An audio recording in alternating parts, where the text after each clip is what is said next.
Good evening. I'd like to call the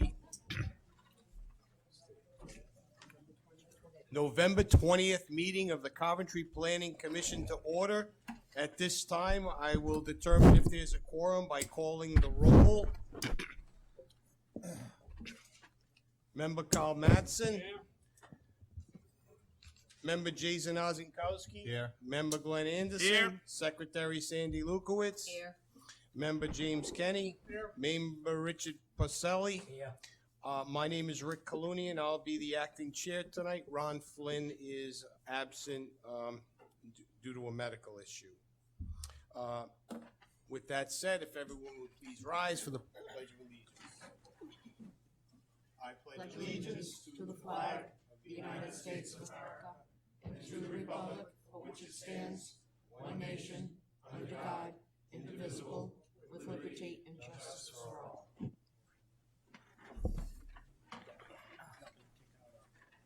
At this time, I would just like to remind all members in the audience and those that are present in the room today, in the unlikely event of an emergency, if we have to evacuate the room, the exits are both to the right and left at the rear. Should those, for some reason, those doors be blocked, you can exit through the doors behind us that go out to the parking lot as well.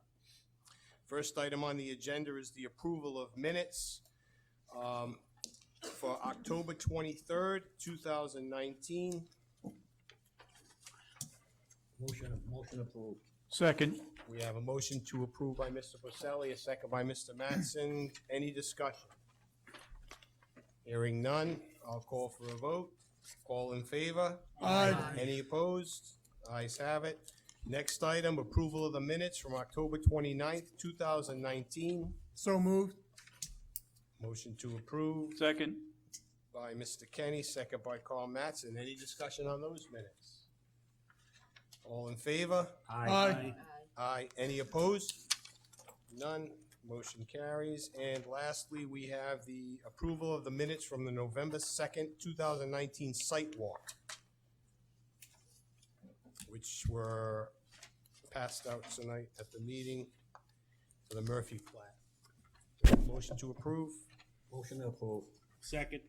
We have a motion to approve by Mr. Pacelli, second by Mr. Anderson. Any discussion on these minutes? Hearing none. All in favor? Aye. Okay, any opposed? Ayes have it. Next item on the agenda is a recommendation to the town council regarding the amendment to the municipal code dealing with chapter 204 on solid waste. Everyone received a copy in their packet with a markup red line version with proposed edits and deletions to solid waste management in town, definitions and so forth. Did everyone have a chance to read it, I hope? Yep. Any background on this, Mr. Chairman? No, this was referred to us from the council. I believe it came out of the Public Works Department when I inquired regarding the matter. And what I was told was that they felt that this code, it was outdated. It hadn't been touched in a long time. There were a lot of items that needed to be updated. There was different ways that we were, methods for trash pickup and we weren't, and recycling as such, and they just wanted to update the ordinance and bring it up to today's standards. So that's really all it is. It's just a cleaning up of the ordinance. Okay. And has the council already read these, or are we seeing? They them have first? not. It came before the council for a introduction and first passage. After it received that, it was referred to us. Okay. So what happens, you'll be making a recommendation this evening to the council, then it'll go back before the council for a public hearing. Thank you. So there will be another public hearing at the council? There will be a public hearing, correct. Yep, okay. All right, so assuming everyone's had an opportunity to review this, I would entertain a motion for a favorable or unfavorable recommendation to the town council for modifications to chapter 204 dealing with solid waste. Mr. Chair, is this on? Hello? Yes. Hello. I just have a question. You know, if someone reads this and thinks it's flawed, right? Meaning that, I don't know, it's just, there could be improvements to it. We don't make those improvements as a commission. We just say, well, someone's gonna do it and move it up. If you wanted to incorporate a recommendation to the council as part of your moving it up, so to speak, you're more than welcome to do that. But the municipal code ultimately falls under the jurisdiction of the town council for approval. You're strictly in a recommendation type capacity. You could make all the recommendations you want, and they could choose to use them or not. Do I have So- to do that in this forum? Or is This that will be the something- only forum you will be given to make, Well, Yes. Let me just add to that, Mr. Anderson, and that might assist you. You would also have the right to go to the public hearing, as any member of the public would be, and make those suggestions to the council. I believe our recommendation is primarily to make sure that we're in compliance with the town's comprehensive plan. that is And correct. not to nitpick the whether or not we agree or disagree. Although, again, during the discussion portion, you want to make some remarks for the record, or I guess what I say is it depends on what the issues are. You want to just, if you want to elaborate now, maybe we could guide you. in that. No, I guess my, I don't know. My position is that I could speak on this maybe at the general meeting or in front of the council when it comes for the public hearing. And I will let you know when that's going to happen, when it's on the agenda. Thank you. You're welcome. Okay, that said, Mr. Chair, I'll make a motion that for a favorable recommendation that the town council adopt the proposed amendments as shown here. Second it. I have a motion to make a favorable recommendation from Member Ozenkowski with a second from Mr. Porcelli. Any discussion? That said, Mr. Anderson, really, I didn't mean to shut you down. Hopefully, if you had some comments or concerns and you No, want to just made throw all them the out there sense. now? Made all the Okay. sense. Thank you. Okay. I think my opinion in that discussion was if we had line item changes, then it would be difficult to incorporate here now. So it'd probably be better to have the town council receive a draft form before their meeting. That was just my take on it. I'm sorry, could you explain that? What do you Mr. mean, a draft form? Well, if Mr. Anderson had comments, from my process perspective, it would be difficult to incorporate a bunch of comments now into these proposed amendments because they could be extensive. And from my perspective, I thought it would be better suited for those to be submitted to the town council. We're just making a recommendation based on these. Any other changes or additions can be moved forward by Mr. Anderson or anyone from the public during the town council's meeting. Right, or by writing to their town council Yeah. person ahead of time. Okay, that said, any further discussion? Hearing none, I'll entertain a vote. All in favor? Aye. Aye. Any opposed? Motion passes. Okay. We have two items under new business for discussion and/or action. The first one is a pre-application and scheduling of a site walk for the Tunnagan Realty Plat. Tunnagan Realty LLC. Mr. Chair, excuse me. I need to recuse myself for this one. Sure, and you filled out the form? Yes. Okay. Okay, the owner is Monique Capwell Trust, Diane Capwell, proposed 2-lot minor subdivision, assessors plat 315, lot 86.1 in the RR5 rural residential zone, Flat River Road. And who's here for the applicant, please?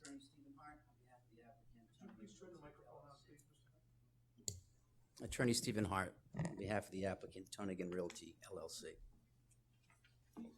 This is an application to subdivide a 5.2 acre parcel from an existing 59.88 acres. The purpose is to build a 3-bedroom ranch with a detached garage. It meets all the zoning requirements. We have approved water tables. Can you speak into the We microphone? have approved water tables from DEM, and we're looking to move on to the next step. Okay, any members on the committee have any questions before we schedule the site walk? I just had one, no, go ahead. Okay, go ahead, Mr. Ken. It says there's a discrepancy between the Rhode Island soil survey and the test holes that were performed on the property.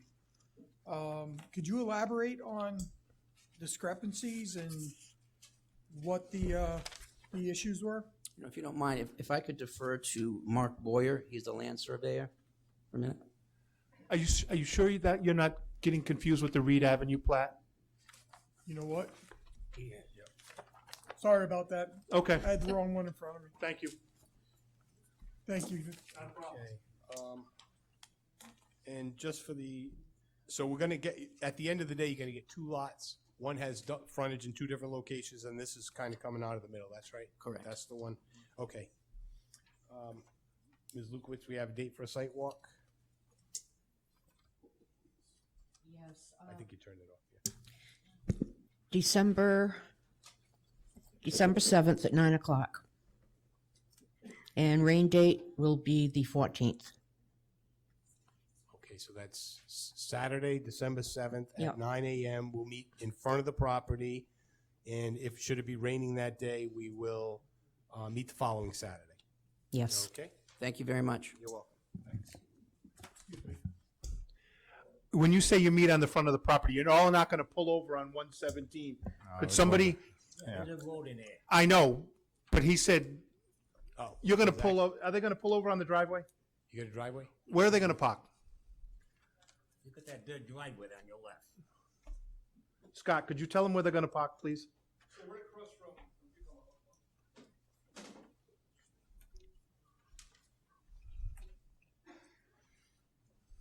Scott Duckworth, 748 Washington Street, also on Tunnagan Realty. So right across from 555 Flat River is the driveway for 5530 and 5540. That's a right-of-way through that property into that 59-acre piece. That property also touches the 5-acre piece that we want to cut off the corner. So there's ample parking about 100 yards in, maybe less, 250 yards or so. Okay, so again, we'll be looking for a driveway that has mailboxes or access for Correct. Look for mailbox 5530. 5530. That's the Flat right of road. way, and it's a standard driveway.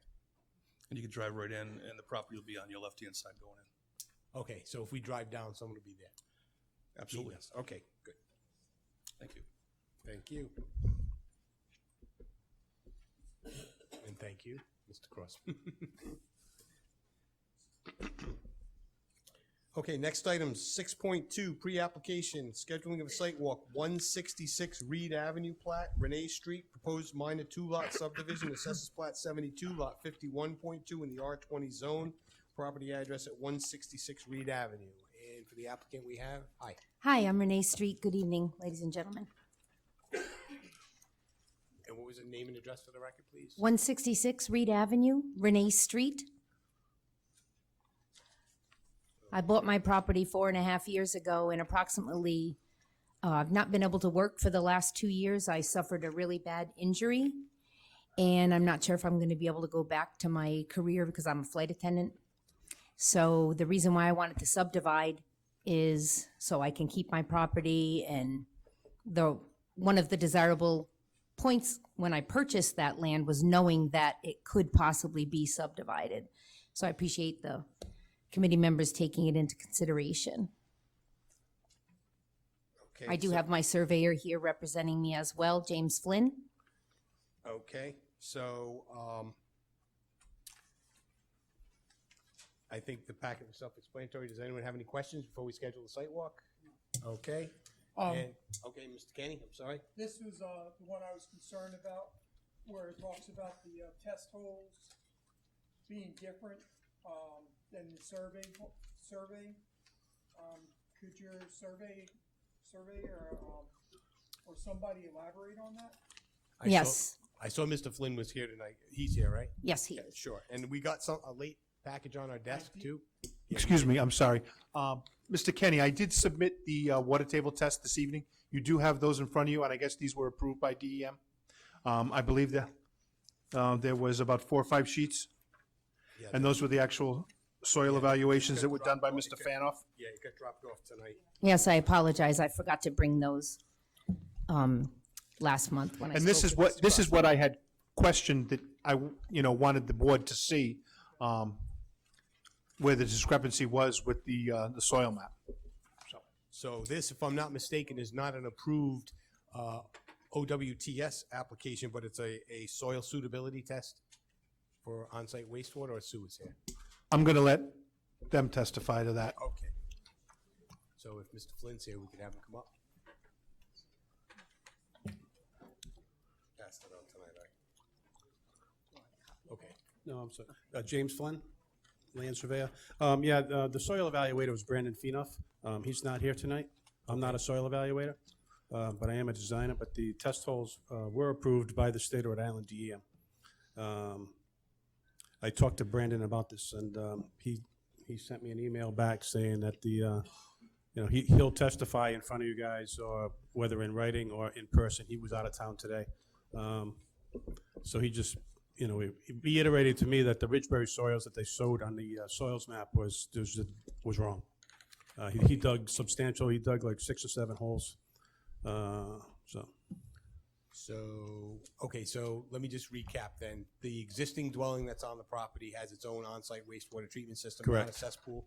No, that's it, yes. And now you're gonna put one in for the second one, That would be for the new proposed lot. for the new proposed Yeah, lot? they put in And 3 to test put you holes. at ease, Mr. Kenny, he won't get a building permit unless he gets that approved, and I think this is just kind of going forward at its own pace until you get those things. But based on what he found, he feels that the lot will sustain an on-site wastewater Yeah, treatment and system. like you said, it's approved by DEM, the test holes. They got 3 verified water tables. I think they were 6-footers, and then he dug 3 or 4 ledge probes. So, yes. Okay, Yeah, my concern was with the statement of unsuitable soils. Yeah, But, no, with right, that yeah. those new test holes, that clears that up. Yeah, Okay, thank you. okay. okay, so any further questions, discussion? I don't have a question. I would just clarify that we would want to err on the side of what the applicant found on site, because those maps are landscape level. They tend to be fairly grossly inadequate. So the fact that Mr. Fanoff went out and we have data on that, I would defer to that over the mapping. Yeah, he said he would That's pretty give typical. anything in writing, Yep. or coming before you guys, whatever, Okay, Ms. Lukowitz, we're gonna schedule a site walk for, Site walk for 166 Reed Avenue will be December 21st at 9 a.m. The rain date will be the 28th of December at 9 a.m. does that work for you guys? It Is does that for okay? me. And we can park right at 166 Reed Yes, Ave? I have a really big driveway. Okay, thank you. Thank you. Thank you.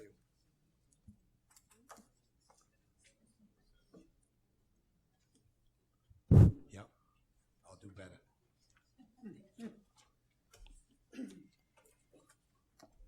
Okay, next item. Next item is preliminary plan application, public hearing, proposed storage facility. The applicant T.L. Waltonen Enterprises, Inc. Gloria, owners Gloria and Peter Silverman, proposed 2-lot minor subdivision in a 17,500 square foot storage facility, detached structures, Assessors Plat 2, Lot 1.1, Zone General Business 1 and Rural Residential 2, located at 2501 New Neck Hill Road. And who do we have for the applicant, please? Good evening. There's 2 purposes this evening, as the chair just read. First is the minor subdivision of no street creation. It's currently a 12.92 acre parcel being subdivided into 2 parcels, one which will house the existing residential property at 7.57 acres, and one at 5.35 acres that will host the proposed storage on. We are at the point of conveyance of the property, and the only thing right now that we don't have is a parcel to convey. So we're asking for the subdivision and administrative process so that we can convey the property in the 2 parcels that I just described. The second purpose this evening is the preliminary approval with the one waiver, which is checklist item number 107, and approve soil erosion and sediment control plan, which we propose to submit at final submission. At this point, I can bring up our engineer, Mr. Brian King, who can give you an oversight of the status of the project since master plan approval, and let you know where we are. Okay, thank you. I'd appreciate that.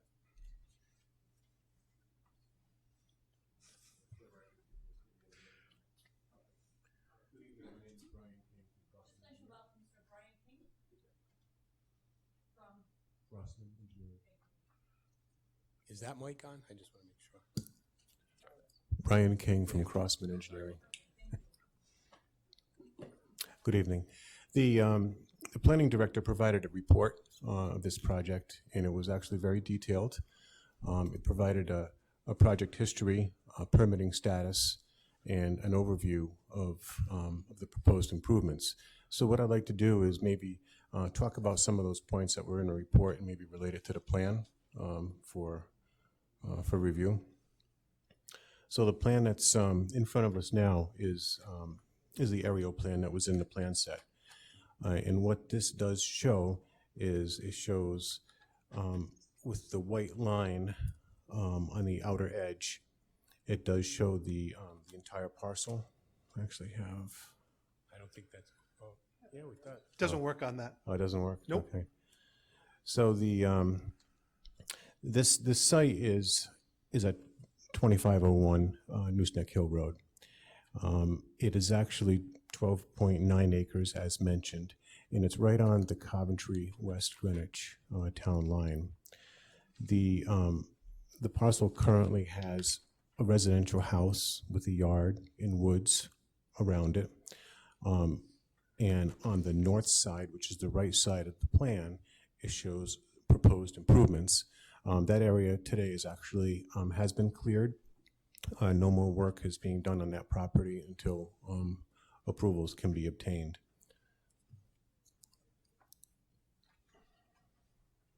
The site is the proposed improvements are in a GB1 zone. There is a residential zone in the upper portion of the property, but all the proposed improvements are in the general business zone. The proposed improvement lot will be identified as parcel A, and that'll be 5.35 acres.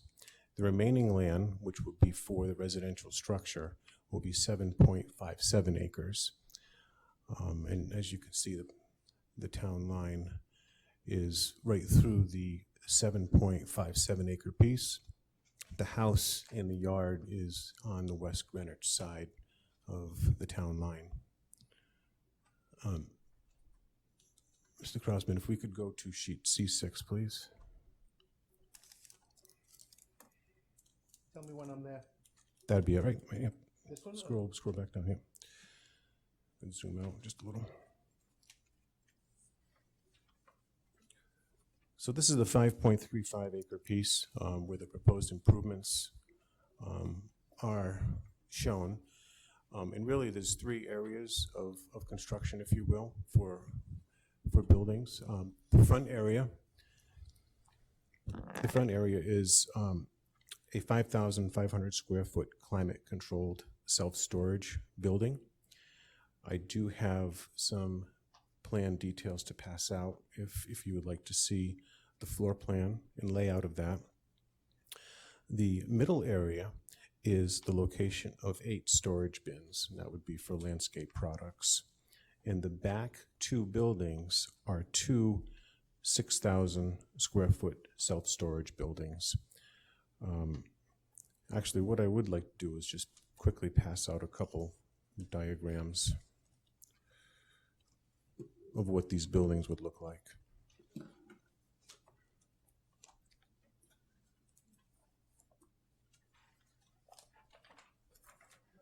They have those, but they don't have these. This one you do have in the package? Yep. So if you want, I can pass it out, but if not, this here is the 2 buildings in the back. This is just a typical diagram of what those buildings would look like, which I know everyone's seen those.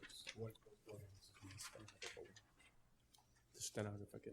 Mr. Chair, if we could mark that as Exhibit 1, please.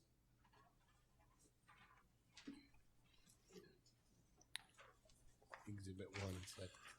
The front building, the 5,500 square foot building, it actually is, the north side or the right side of it is going to be a 1,500 square foot showroom, and that would be for a showroom, yes.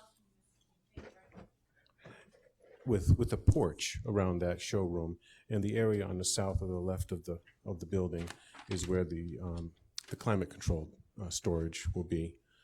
The access to the site, we have two driveway accesses that are shown. They're approximately 185 feet apart. Parking is only required for the front storage building because there will be a couple employees in that showroom area. We do provide 19 spaces, which was based on the zoning code requirement. And you can also see where there are, on each side of the building, the upper and lower area, there's two driveways. Those driveways are intended to be one way, and that is how a vehicle could access those storage areas on the left or the south side of the building.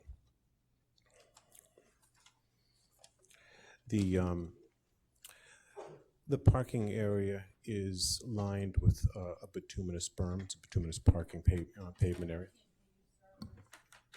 I'm sorry. Bituminous berm. With the sidewalks adjacent to the porch and building, that'll be the concrete curb in that area with a bituminous sidewalk.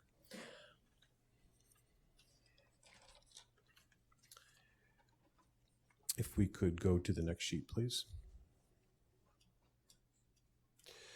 This plan here is in the set, and it's the grading and drainage plan. As stated in the report, we do have approvals from DEM for the stormwater design, for the RIPDs, construction over an acre. We have approval from DEM for the septic system that would be proposed for the front building. We do have an acceptance of the plans from DOT. Once a bond is posted, a permit would be issued. We have submitted and received approvals from the fire department, the Coventry Public Works, and Kent County Water Authority. For water, the only building that would need water would be the front building, because that has a couple of employees and a bathroom. There is a proposed hydrant on the edge of the road that was required by the fire department, and that's what we're showing there. There's no water needed for the back portions of the lot or the buildings in the back. There will be electric lighting, just lighting around the buildings for security and all in the back. Other utilities, as far as electric, we do show an electric line going in the back to those buildings for electricity lighting. On the left, I'm sorry, on the right side of the of this plan, or the north side of the property, is where all the stormwater management, best management practices are proposed, because what happens is everything flows from the south to the north onto the site. These plans have been designed to provide the required water quality, groundwater recharge, and peak flow mitigation. So what happens is, after development, the flows and the water quality of the post-development conditions will match the existing conditions. Within the plan set, we also provide landscaping that's in accordance with the town requirements. We do have a soil erosion sediment control plan. And like I had mentioned, we have the RIPDs permit from DEM. So those pieces of information will be used for the submittal for the town soil erosion control. Will be used for the submittal to the town for their soil erosion control permit. You saying you have the soil erosion and control? We have it from DEM. We will be submitting it to the town, submitting the application to the town for that.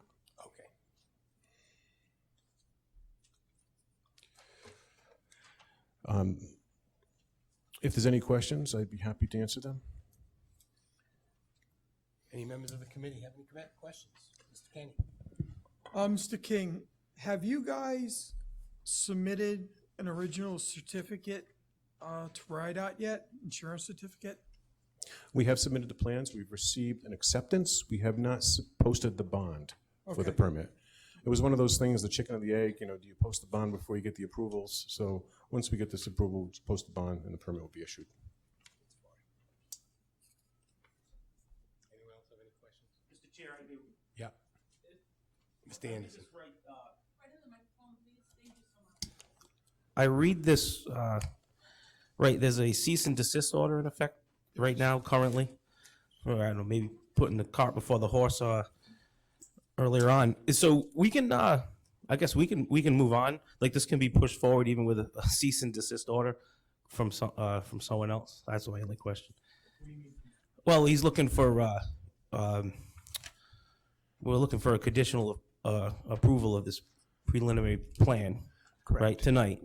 So we can give this a conditional approval even with a cease and desist order. I just trying to understand it. We could.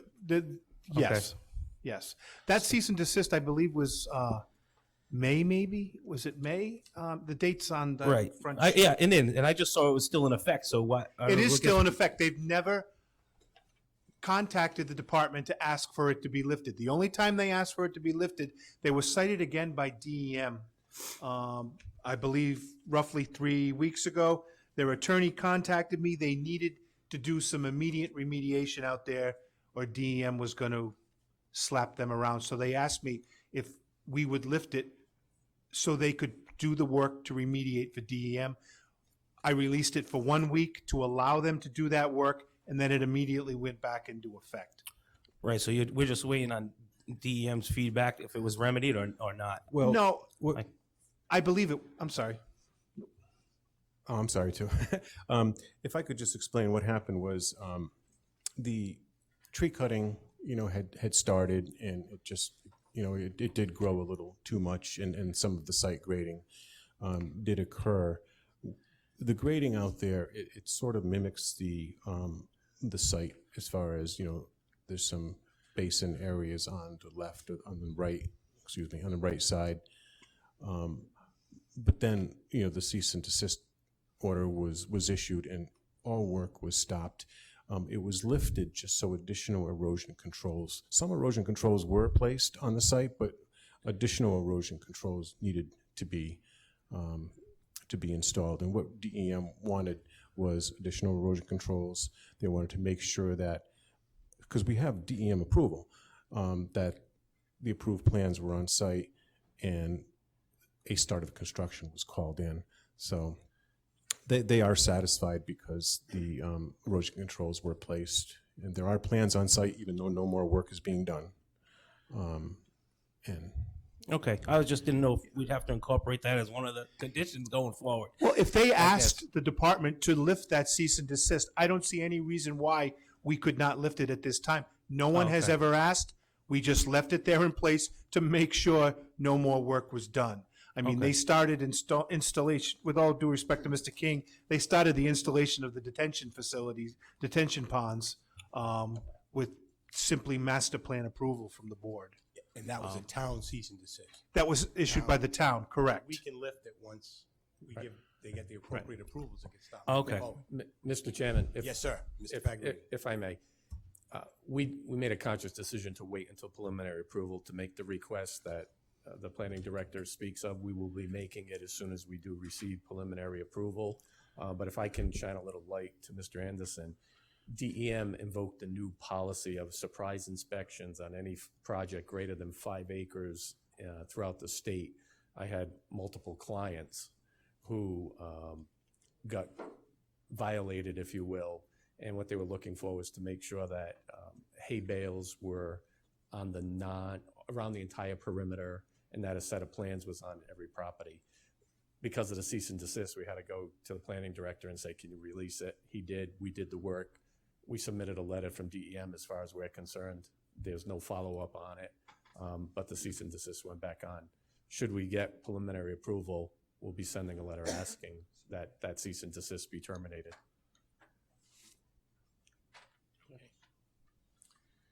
Okay, thank you. Does anyone else have any questions? We're going to open this up to public hearing. This is on for public hearing too, but Mr. Pagnorini, I have a couple of questions. Sure.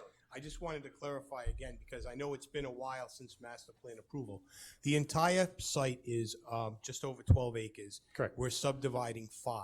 Correct. The 5 acres, is that the sale, or in other words, so the whole 5 acres is in Coventry, and then is there still a portion of the property that's going to remain residential, that's part of the sale, or is everything in West Greenwich staying with the original owner? The latter. It's remaining with the original Okay, owner. because We that are- wasn't clear at the beginning when we were talking about that triangle in the middle. We are So the only, triangular piece that's in the middle, that's actually on the Coventry side, is that staying with the seller? it's my belief the answer to that is yes, sir. So the only piece that really, that we should be concerned with is the 5 acre piece where the development is going to occur that is located in Coventry. Correct. The other piece that's in Coventry is going to stay with the residential portion that's in West Greenwich. That is my belief, yes, sir. Okay. And I also recall, and I just want to verify, were there issues at the first at master plan with some type of containment berms in case of a spill, or has that all been addressed in terms of the plans? That's all been taken. Were there containment berms that you recall? I did not sit on this first one. I was not here when this came before I the just board the wondered. first time. I do know the town engineer.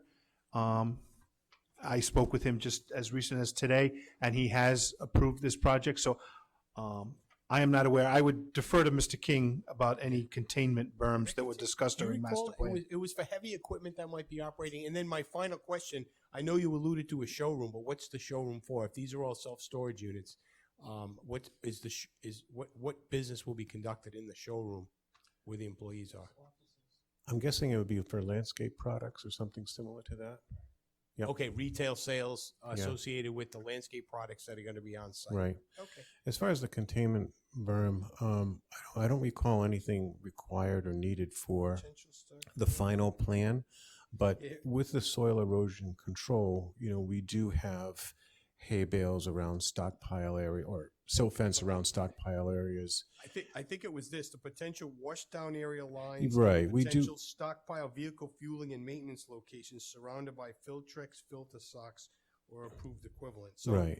Yep, and then there was utilize stockpile fueling and washdown areas may vary. Okay, that was just during construction. Right, and Okay. that was common practice just to protect the site. Yep.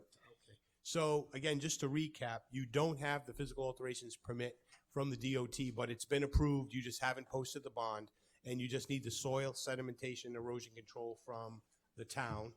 And then are you requesting after this approval that any final approval proceed administratively? If the board would be open to that, we would say yes, Okay. we'd request But that. this is down for public hearing, so we still need a motion to open public hearing and see if there's Right, any public and comment. excuse me, Mr. Clune, one thing. So they're looking for a land development approval as well as approval of the subdivision to divide the parcel into 2. Okay. Okay? Okay, so we have 2 items, okay. All right, so at this time, I'll entertain a motion to open public hearing. Second. We have a motion by Mr. Kenny, seconded by Mr. Mattson, all in favor? Aye. Any opposed? None? Okay, is there anyone here from the public that wishes to speak on this application at 2501 Nooseneck Hill Road, which is the proposed storage facilities and sale of landscape materials? Anyone in the audience at all here for this application? I don't see anyone here. Oh, yes, sir. If you'd like to speak on this, come on up to the microphone. You have to state your full name and address for the record, please. We have a stenographer, so nice and loud. My name is Ed Overton. I live at 461 Shady Valley Road, Coventry, Rhode Island, and I own Maple Root Center, which is the adjoining property to this new construction. I have a couple of concerns going on. Number one, I have a couple of private wells, and they show 100 foot away from my well to the retention area. But the third retention area in the back is only about 50 or 40 feet from my wells, and I believe you must have 100 feet. So I wanted to bring your attention to that. Can I walk to the diagram? Yeah, either one. We can see that one, the audience can see that one, so.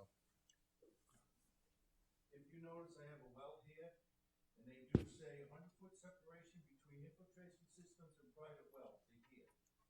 But when you take it to this point, when you take this well to this point, they should be 100 feet away, I believe. And right now, you've got 50 or 60 feet maximum. So I'm very concerned about that retention area close to my well. Those are private wells.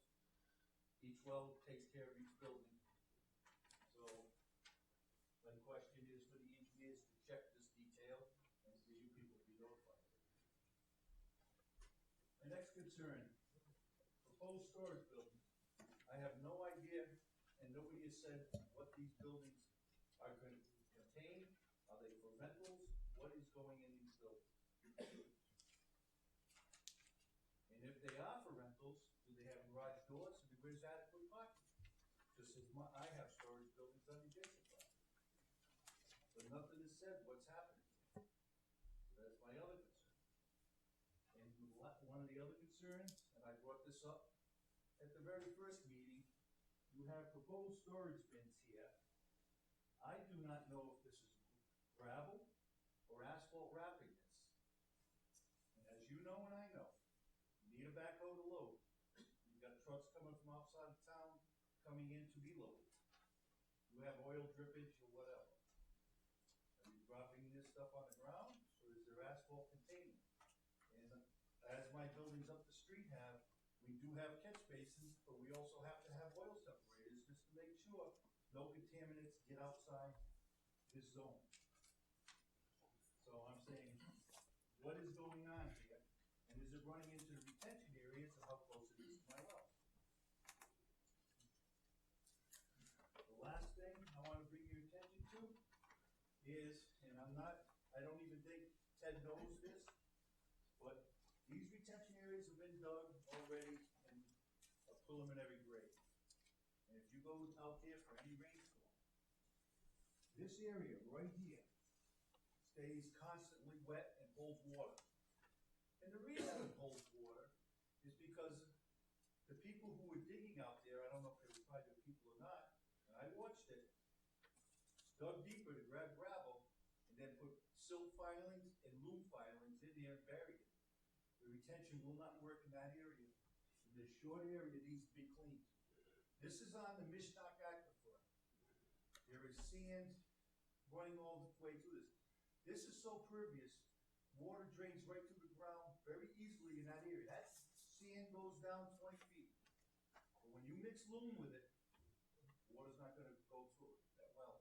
And I think it's going to hurt his retention area until this gets cleaned out.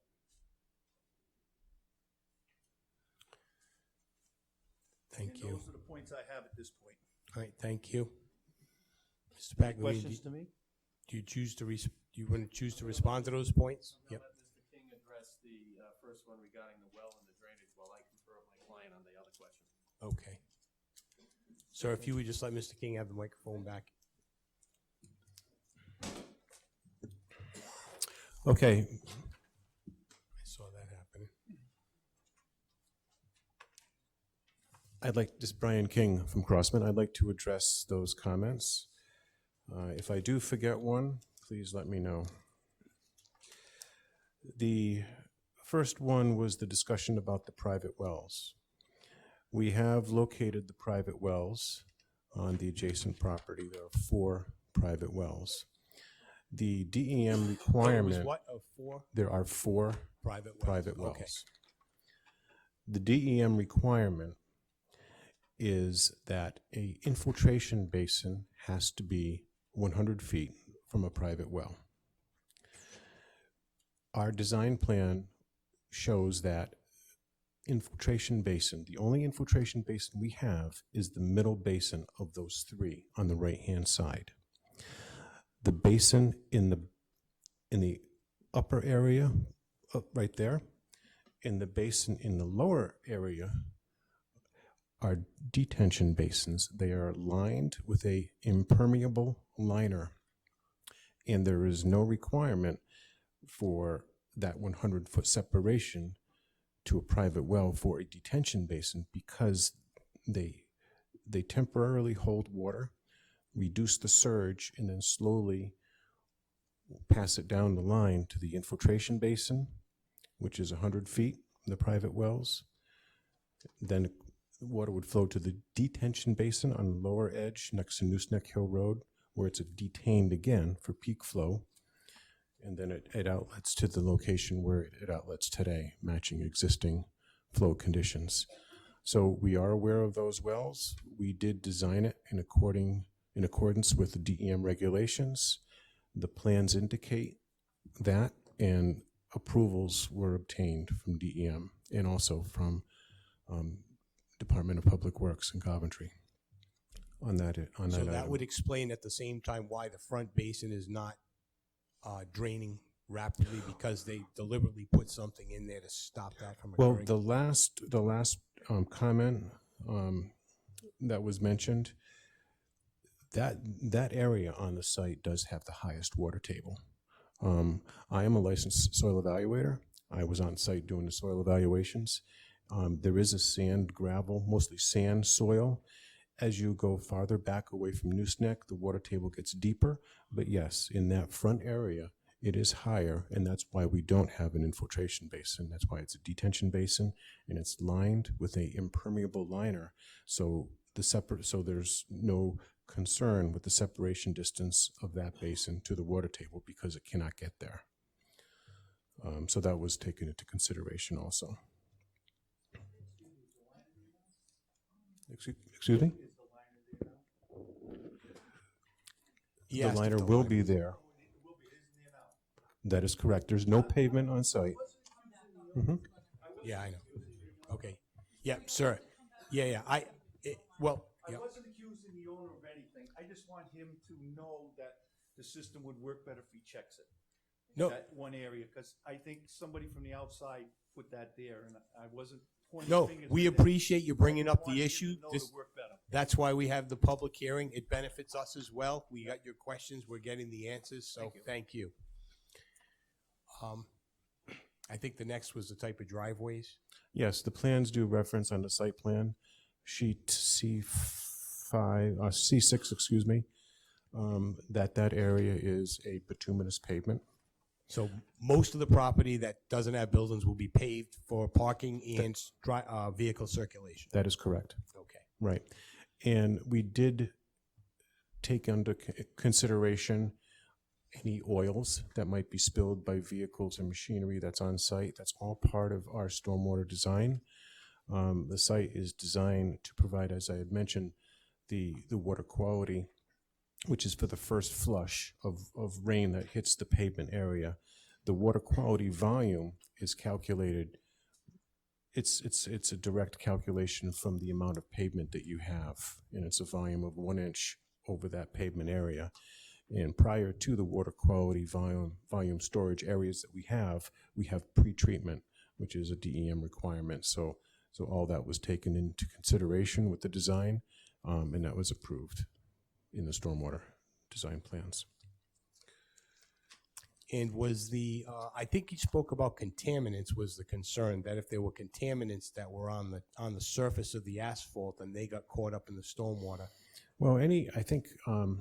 I'm not suggesting that you Right. do it, but do you have grease separators or anything to deal with that, or you don't? There are many different methods to provide the water quality pretreatment. That is one method where you have a structural component. Other methods could be a crushed stone. They call it a crushed stone diaphragm. It's really a crushed stone trench, which provides water quality. There's different methods that DEM allows to provide water quality pretreatment for that first flush, which would be the rainwater that would have those potential contaminants. So we had chosen the method that is acceptable from DEM. We don't have those chambers, those structures. We don't need them because we have other methods. You have another method that's been approved. That is In other words, correct. that's your testimony. Yep. And I think the last question, if I'm not mistaken, or maybe you could just touch on this, are there going to be loading and unloading and sale of materials on site, or is that, I think when we met at some point, I'm going back a ways now for master plan approval, some business wasn't going to be conducted. Is it all going to be conducted on site, or is this like an area where they can see the materials and then they get delivered from another site, or are they going to sell on site? There will be some sale on site. It'll be a small rubber wheeled machine, like a little Bobcat kind of machine. To load, To load. private vehicles that come and do want to pick up the materials? Yes, sir. Okay. And I mean, I'm just, my recollection was from the applicant, if there was materials to be delivered, it wasn't going to come from this site. He had another site that He was does gonna have be- another site, so we expect this to be the small vehicle, the pickup kind of people coming in, but the larger deliveries will be across the street at the other West Greenwich facility. Okay. Thank you.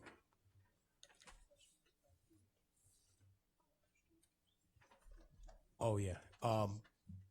Yes, Yeah, I think the other question that came up was the type of building. I know you gave us this rendering right here, but rental units. What do you anticipate of vehicle parking and the types? These are private rentals. If you could just, Private rentals, like if you just needed a storage unit, you would rent that unit on a month-to-month basis. So you would pull up in front of the unit, unload, open your garage door, and leave. It's not any overnight parking or any extended stay parking. You would just, in that paved area in the front of the building, you would load and unload. are these large enough for trailers, boat trailers, things like that? No. Just no, curious. I don't believe so. Okay, anyone else from the public? Public hearing is still open. Anyone else have any questions regarding this application at 2501 Nooseneck Hill Road, proposed storage facilities? Okay, seeing none, does anyone else on the committee have any other questions or issues they wish to discuss regarding this application? And if not, I will entertain, go ahead, Mr. I just had a question to reiterate. So the intent is not to rent any of this space out to businesses? It's strictly for storage? That is correct. That's correct. And what are the hours of operation proposed or intended? I'm going to say I don't know that answer. Normally, the town might have an ordinance dealing with that, but I'm sure it's sun up to sundown because there's no reason to be coming in your unit at 11 o'clock at night. So I think a reasonable time, no later than 8 p.m. would be the answer.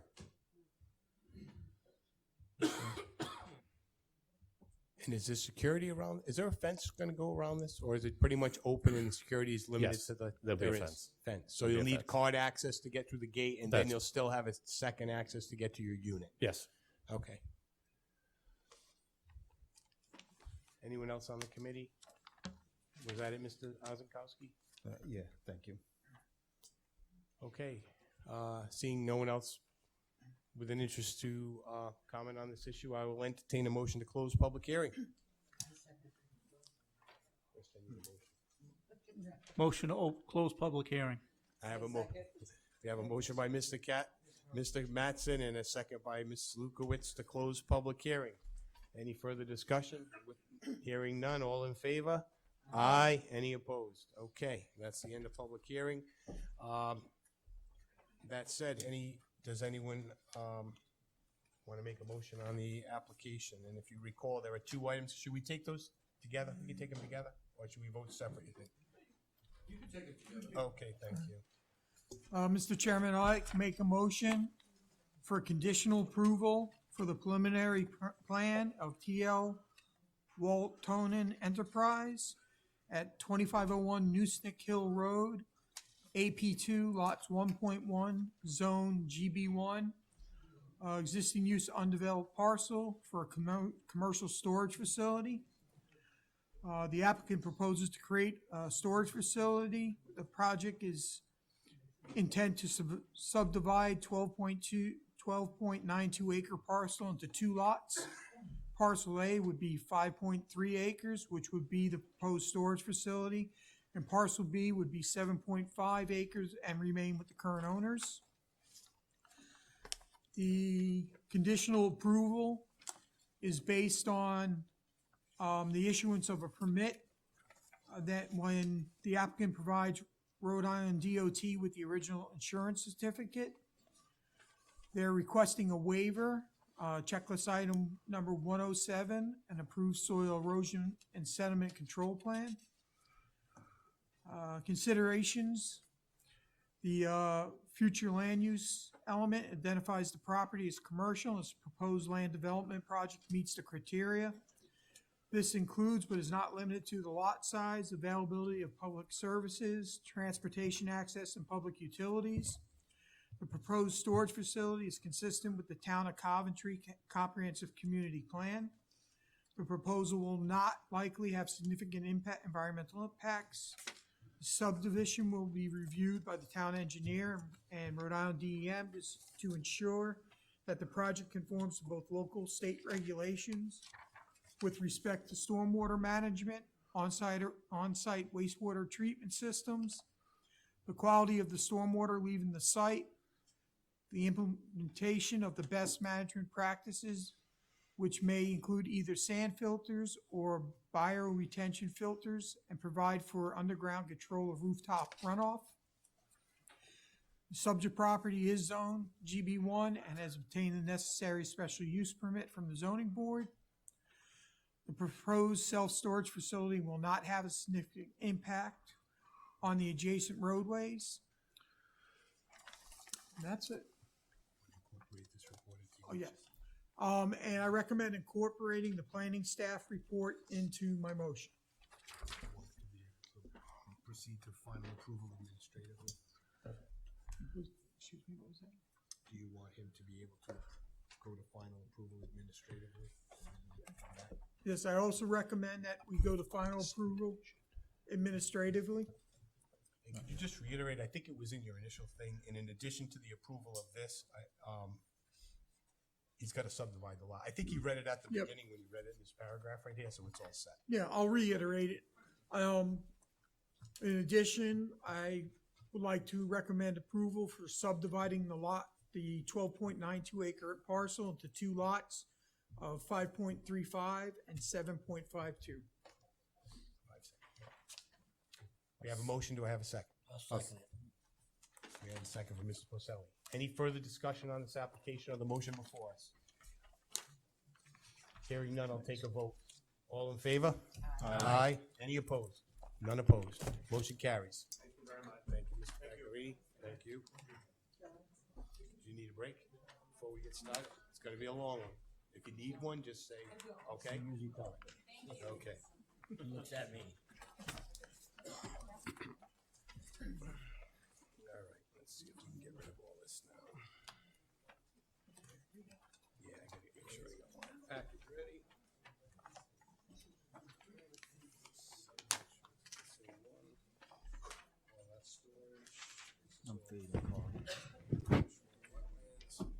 Okay. Next item on the agenda. Master plan down for master plan approval and public informational meeting. Tollwoods Estates, 17 Tollwoods LLC, proposed 62 lot residential unit development with private road creation. Assessors Plat 50, lots 11 and 23 in the R20 zone, located adjacent or near Tollwoods Drive, Regalwood Drive, Reservoir Road, and Sharon Drive. Who do we have for the applicant? Mr. Cronin. Good evening, Mr. Chairman. Thomas Cronin for the applicant, Nolan Brunero Cronin Farrar, 1070 Main Street, Coventry, Rhode Island. As the chair indicates, we're here for master plan and recommendation to council. AP lots 11 and 23. AP 50 lots 11 and 23, 46 acres zoned R20 on Johnson's Pond. We have been before the board for pre-application and site walk, and then back for pre-application brings us here tonight. The property is two lots, which will merge into one lot of the 46 acres. Predominantly woodland area right now. There's one structure in the northeast corner of the property. Looks like a small home. I don't really know exactly how to characterize it. Flat River Reservoir to the north, Reservoir Road to the east, Sharon Drive to the west, and Regalwood Drive in the Wood Estates North neighborhood to the south, ironically. The area is almost entirely single-family homes. It's very consistent in its use in the surrounding area. It's a single-family home. The proposal before the board tonight is for 62 individual or detached condominiums, 2 bedrooms each, 2-car garage, single story, not to exceed the 35 feet zoning requirement on a private road. private condominium association, the usual condominium association, no public services for trash, plowing, road maintenance, and the like. The entrance to the project is proposed to be at the intersection of Orchid and Regal Drive. As you are aware, when we appeared before you at pre-application, we presented a conventional plan as well as the condominium plan. The conventional plan allows for 62 single-family homes which conform in their entirety to the R20 zone, setbacks, building heights, road widths, sidewalks, in every way they conform. This also, in addition to being an alternative, initially presented to the board, provides the basis for the yield plan so we can fit 62 houses in conformance with the law. And as a result of that, we asked for 62 condominiums at the present time after discussing it with the board. The condominiums present a few improvements over the conventional plan. The condominiums leave plenty of open space. Approximately 23 acres of the 46 acres will be undeveloped, just over 50%. In addition to preserving the open space, the condo plan allows for a greater buffer to existing homes and neighborhoods. It allows the trees to stay where they are around the ring of the property, separating this development from the existing homes and neighborhoods. The condominium presents some other advantages as well. It reduces the number of occupants of the area. So these are 2-bedroom condominiums, 2-bedroom, 2-car garage, single-family condominiums. They're not going to attract the same buyers as a 3 or 4-bedroom single-family home. So it's going to reduce the number of people that are living in the same number of homes on the property. And in particular, you'll hear some testimony tonight that will reduce the number of school children in addition to reducing the number of occupants. The reduction in occupants similarly reduces the traffic pressures in the neighborhood, fewer people, fewer drivers. And, as always, the financial impact on the town is lesser with the condominium for both the practical reasons of the private maintenance of the roads as well as the type of folks who move into these condominiums. Before I turn it over to the witnesses tonight, I do have some procedural matters which I do need to cover, and they'll make your eyes glaze over, but they're necessary. So I'm going to run through them. We are asking for only one waiver from the zoning ordinance, and that is that to construct the entrance road at 28 feet where 30 feet is required by the zoning ordinance. We're hoping to provide a smaller impact on the neighborhood as well as increase the space on each side of the road to the neighboring properties, still allowing for 13-foot lanes, safety of travel in and out of the condominium. So that road 28 will go into the project. The roadway will be reduced to 24 feet from there. As you can see, the ring road that Mr. Bean from Commonwealth will cover. In addition to that one waiver from the zoning ordinance, we do have a few items that are on the checklist for master plan, which are more properly addressed at preliminary plan. These include the location and dimensions of utilities, the location and length of water pipes and laterals, location, length, and size of drainage pipes, location, number, and species of street trees, the approximate fill to be brought on site, and the approximate excavated material to be removed. Similarly, we'll be asking to bring the Rhode Island DEM wetlands, subdivision suitability, and OWTS plans at the preliminary plan approval. Well, we don't have Kent County Water submitted yet, as we don't have engineered plans. We'll be bringing that to preliminary, along with the landscape architect plans and soil erosion and sediment control plan from the town. So I apologize for that list, but somebody had to say it, right? So might as well be me. With that, I'm going to introduce Timothy Bean from Commonwealth Engineers, who's going to go over the site design with the board. Mr. Chair, would you like me to qualify Mr. Bean as an expert. He has appeared before this board on numerous occasions. I don't think that's necessary. He has appeared. He's a PE with Commonwealth, is that correct? That's correct. Sure. For the record, Timothy Behan, professional engineer with the firm Commonwealth Engineers, Providence, Rhode Island.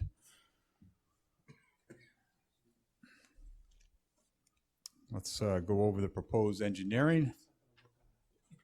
It doesn't work? It does not work on the one. Does it work on this one? No? No. Neither one? No. Oh, I'll put it away then.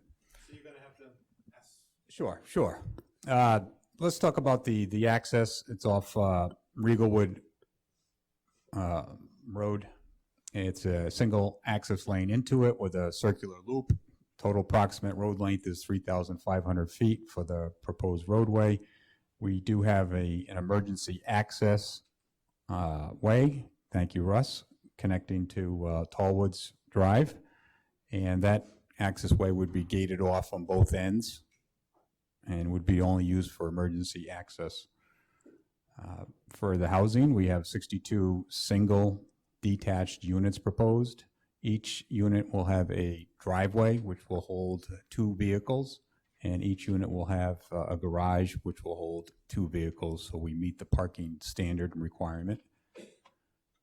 For public water, we're going to be connecting to the Kent County Water Authority system. That details and final design will be at the next step. The next public hearing will have preliminary plans developed. We're going to submit that application to Kent County Water, and at that stage, they review the design. A hydraulic model will be performed at that time to conform with their standards. We also have septic systems proposed, and once again, at the next step, we submit a permit application to the DEM for each, basically this septic design is a preliminary stage at this level. And once the project is formally approved, it goes back to DEM for the individual septic components. We're proposing at this stage that 2 of the buildings connect to a single septic system. And we also have stormwater proposed. Each of the units at the upper area, higher in elevation towards the entrance, will have rooftop infiltration systems to better distribute the stormwater throughout the site. And the remainder of the stormwater will flow down the roadways and is collected in catch basins and pipes and ultimately discharges into a subsurface drainage system there where Russ is showing, and that will conform to the DEM standards for the water quality requirements for stormwater. Going forward, we'll need permits from DEM working close to the pond. So it's a wetland permit from DEM freshwater wetland section. We'll need a permit from Kent County Water. We'll need a local permit from the fire marshal for locations of fire hydrants, and the local soil erosion control ordinance as well. And the last permit was from the septic people, the on-site wastewater treatment people, for what they call a preliminary subdivision suitability, even though there's no new lot lines, but a development like this would go through that process as well. If there's any other questions, I'm here to answer them. Does anyone on the board have any questions for Mr. Behan? I just have one, just to kind of clarify, the road width going in, that would be from the intersection of Orchid and, I'm sorry, what is it, Regalwood? Correct. Going into the, will be 28 feet paved. Yes, the actual travel lanes is 26. Then, depending on the location, inside our development will have Cape Cod berms on each side. Yeah. 1 foot in width to make 28. On the town property, it's going to match existing conditions, which I believe is concrete curb. So it's going to be a little transition at the property That's line. what I was trying to get at. Would the road width for that entryway be the same width as the existing streets that are in Wood Estates North? No. Right now, the standard, we asked for a waiver. The standard is a 30-foot paved roadway. Right. I didn't know if they got a waiver before. That's why I was Our asking. entrance coming in would actually be 26. Okay, and then you're with going to sidewalks on both And sides. then when you get in there, you're going to do 24? That whole road coming in, that entranceway will be 26 wide. When it hits the loop, then it reduces. The loop is narrow in width. Right. It'll be 24 feet, including the Cape Cod berms. Okay, just wanted to get that clarified. So sidewalks on to which point on that plan? Sidewalks coming in are on both sides of the road, All the way to the, or just to the property? all the way to the T, loop? we'll call it, Okay, to the loop thank you. road. That's all. Just Okay. wanted to make sure it was clear. And then around the loop is a single sidewalk. That's fine. And you indicated the septic systems, on-site wastewater treatment, 2 units would share one because it's only 4 bedrooms. Correct. And will that be maintained by the condominium association? That's a Or good double question. units? We Or haven't we're not hammered sure that. yet? Haven't got to that point Yeah, yet? we haven't gotten to that Okay. point yet. All right, just curious. Okay, thank you. All right.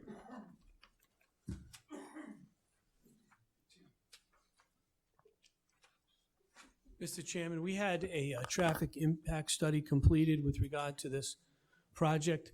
Mr. Crossman, we turned in that impact study to the planning department. Was it distributed to the board, or should I pass a copy out now? They were giving a PDF advance copy. They were not given hard copies. Mr. Bannon told me he would be bringing approximately 5 copies here this evening. It's not enough for all the board members. Is it? Well, we got 'em, right? I sent you PDFs. I didn't give you a hard copy. No, someone gave us one. Oh, just the executive summary. Oh, okay, yep, that's right. Correct. What? By the executive. They can have my copy too. I mean, if you want to thumb through it.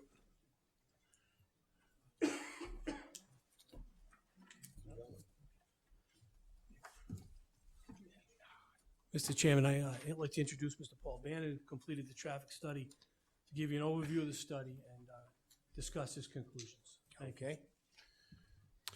For the record, Paul Bannon, Senior Project Manager with Beta Group. We were retained by the owner to complete a traffic impact assessment for the residential development. As part of that effort, we conducted a review of the project site plans that were developed by Commonwealth to review the points of access to the property to ensure that safe and adequate access can be provided. We conducted numerous site visits, various times of the day, days of the week, to observe traffic conditions, do inventories of the roadway geometry, site distances, land uses, et cetera. We reviewed historical traffic data that was available from the state and from previous studies we've done in the area, and also conducted manual turning movement counts specifically for this project. Then we developed trip generation estimate using ITE trip generation methods for this type of land use residential condominium for the 62 units. Then we assessed the safety and operations. Specifically, the project area, we included the roadways that will provide access to the property from Route 3 to Reservoir Road to the local neighborhood streets of Regalwood, Juniper Hill, Tanglewood, and Tollwoods and Silver Maple, and also Clubhouse Drive. So the existing neighborhood streets, typical 1970 to 90 standards, very wide sidewalks on both sides. They're roughly 30 feet wide, is testified to. They're all pretty much standard throughout, posted at 25 miles an hour. And Clubhouse Road, which links to Reservoir, provides access to the high school. That's varying in characteristics from 26 to 28 feet, depending where you are relative to the high school. It becomes more rural in nature down by Silver Maple and Wood Estates North. We looked at site distances for the intersections, including Clubhouse Reservoir, Clubhouse Silver Maple, and Regalwood and Orchard Hill, relative to our proposed site access. The only issue we found relative to Reservoir and Clubhouse always stop, so there is no issues relative to vehicle interaction and sight distance issues. The only intersection we saw that had potential for improvements was the Clubhouse Road with Silver Maple. There, the Clubhouse Road, there's a vertical curve, there's vegetation along the road at the intersection. So as part of our mitigation, we'd recommended that some clearing be done along the intersection corners and some advanced signing for the westbound movement be made relative to roadway geometry and intersection ahead. Relative to traffic and operations, Reservoir Road provides access to the high school. So peak traffic characteristics for this area revolves around the high school. Your morning 7 a.m. peak, and then the mid-afternoon 2 o'clock. Our periods of peak are the morning commuter peak, and then the afternoon, 4 to 6 p.m., which does not coincide with the school afternoon peak. So we reviewed operations of both the always stop at Reservoir and in the Route 3 at Reservoir, and found that they presently operate during those peak periods at good levels of service. And then as part of our future conditions analysis, we estimated the trips associated with this residential land use using the IT trip generation methods. The condominium units of 62 would, during the AM peak, generate a total of 29 trips. That would be 23 exiting and 6 entering. And in the PM, 35 trips, which would translate to 23 entering and 13 exiting. Adding those traffic volumes to those intersections under future conditions, found that there's no degradation in operations for those locations. So our conclusions are that safe and adequate access can be provided. We've made recommendations to help enhance safety for access to the neighborhood, and believe that those will help the situation.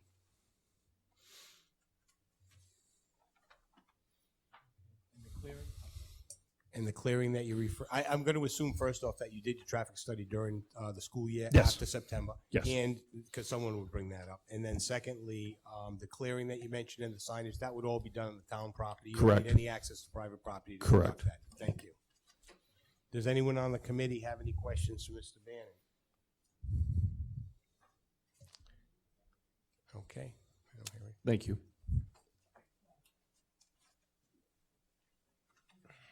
Mr. Chairman, as part of our evaluation process, we had a fiscal impact study completed. I have with me here this evening Joseph Lombardo, certified planner, who will present his fiscal impact analysis for the town of Coventry as a result of this proposal. Mr. Lombardo has a report with him, and I'll assist him in distributing that to you. Did we get that? We got, no, I don't know if we got that one. It might be in here.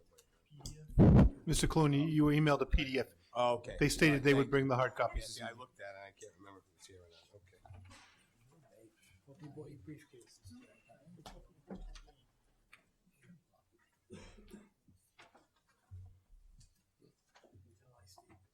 Thank you.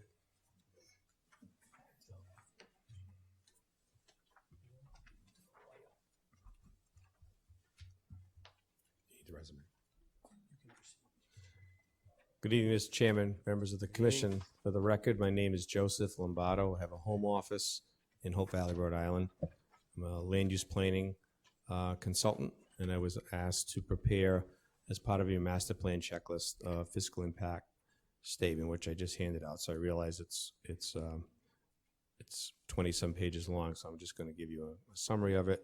And I realize that if there are questions, we can answer them later. I can always update it at preliminary if you have any further questions. So with that, if I could proceed.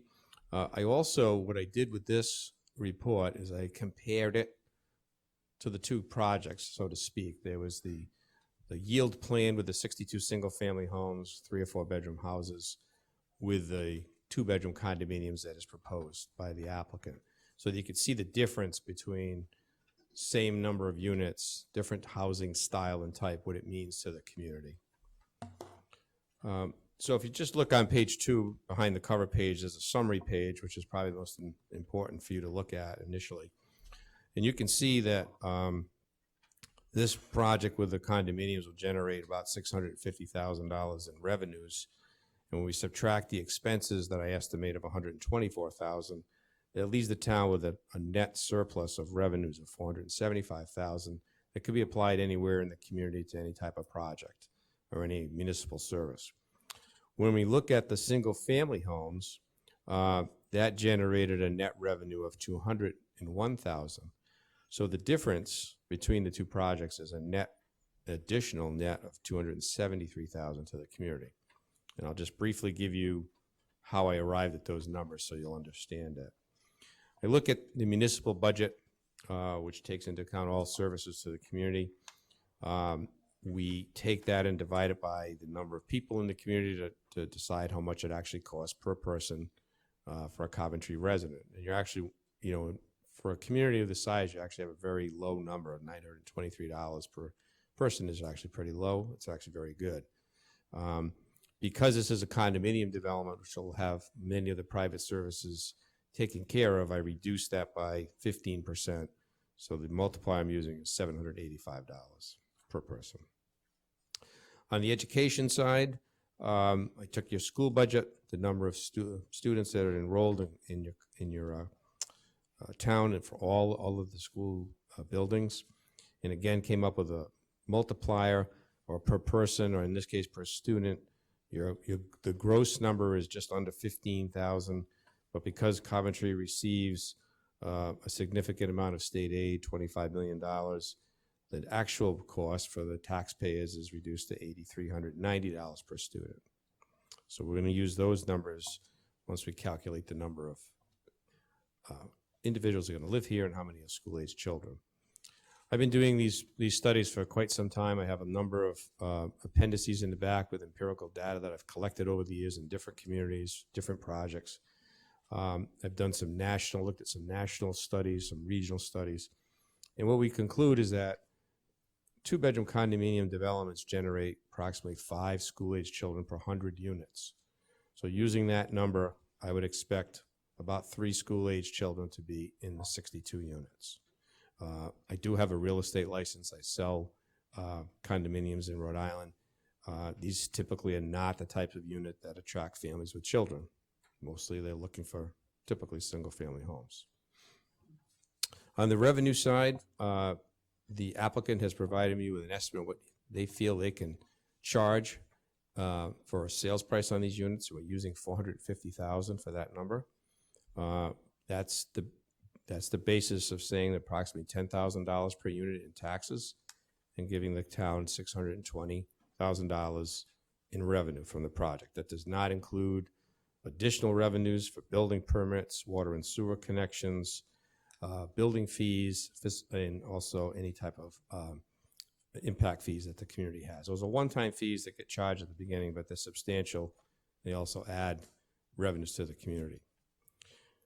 So when we compare the expenses and we calculate the revenue, which I've done on page 7 and page 8, you'll see the difference where those total costs are subtracted from the gross revenue, indicating a net result of $475,000 to the community for this project.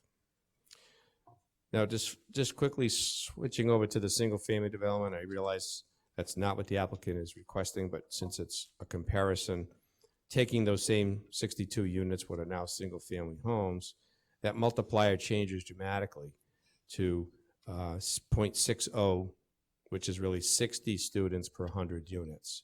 So in this case, this development could generate 37 school-aged children, considerably more than the 3 from the condominium development.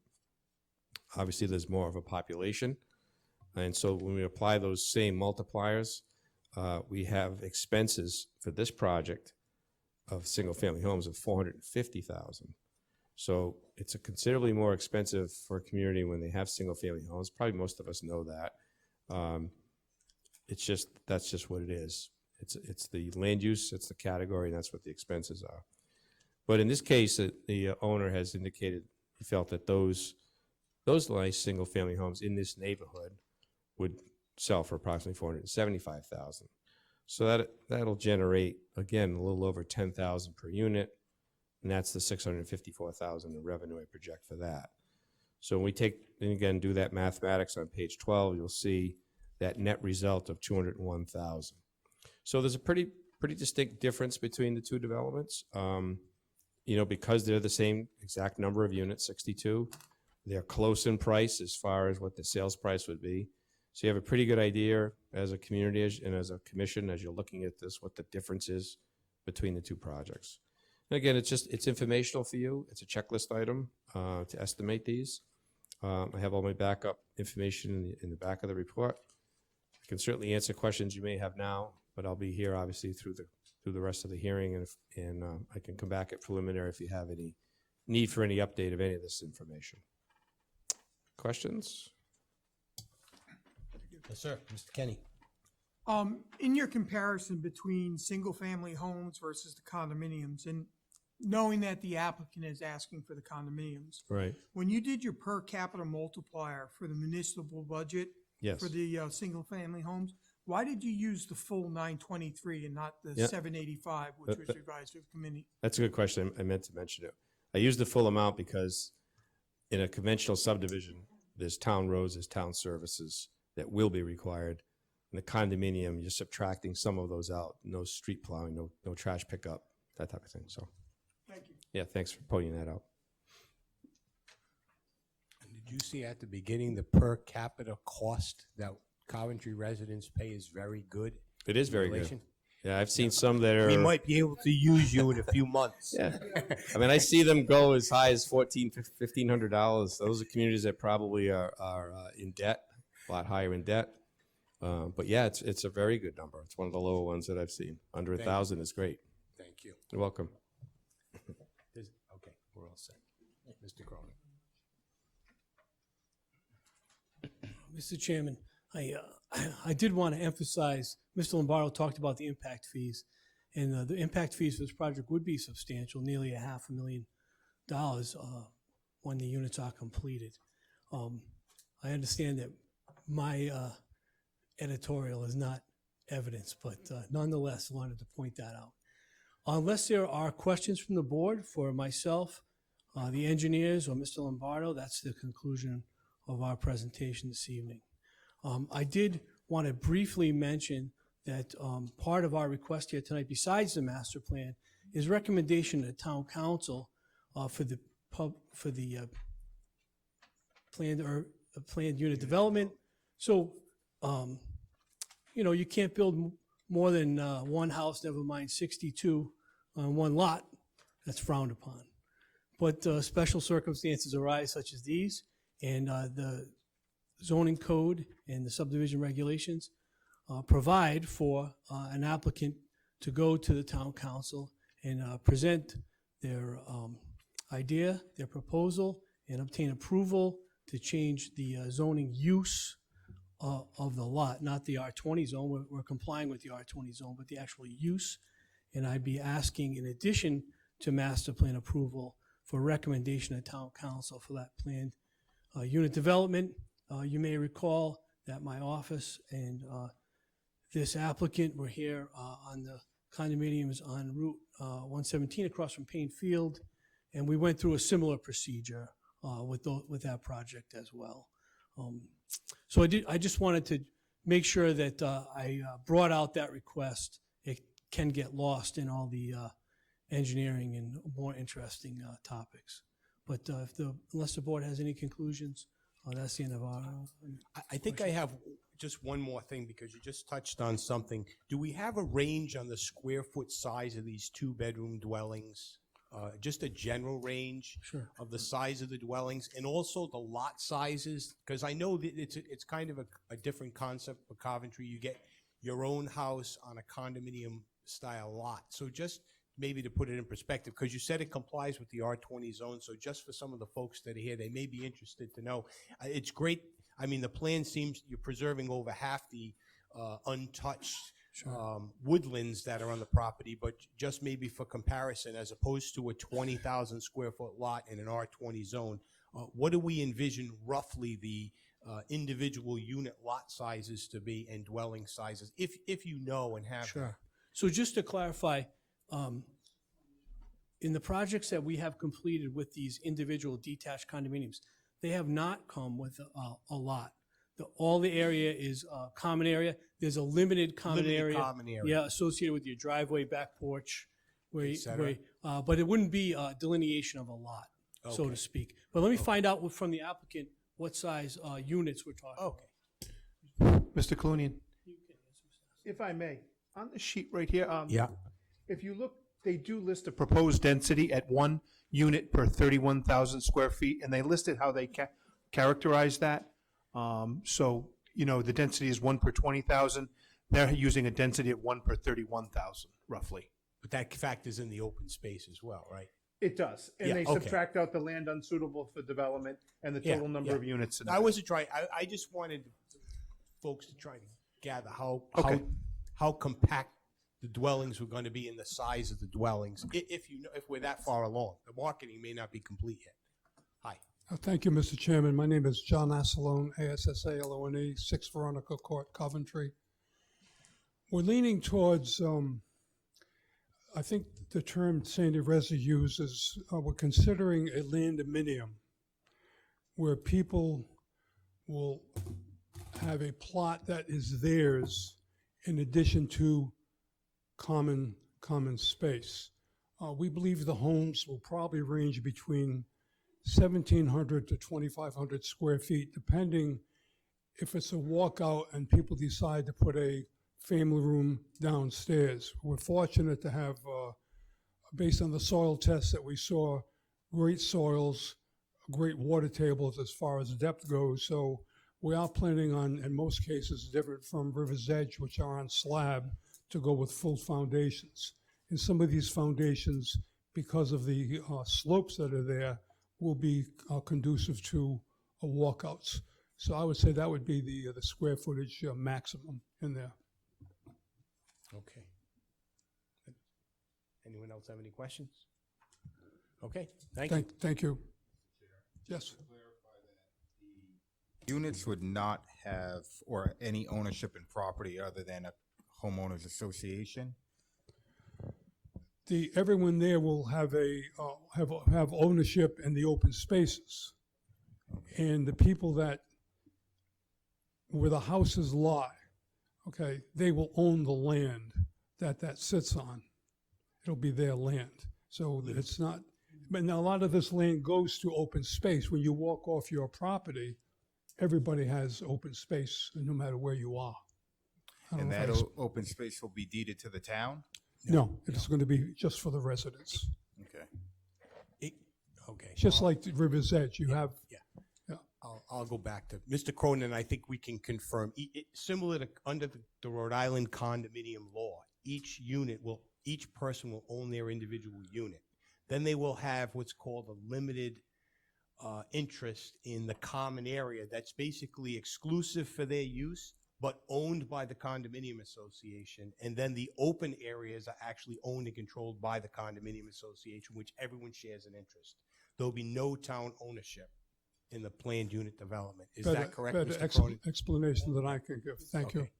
And the road will be private or town maintained? Private. Yep. The roads, rubbish removal will be privately maintained by the condominium association.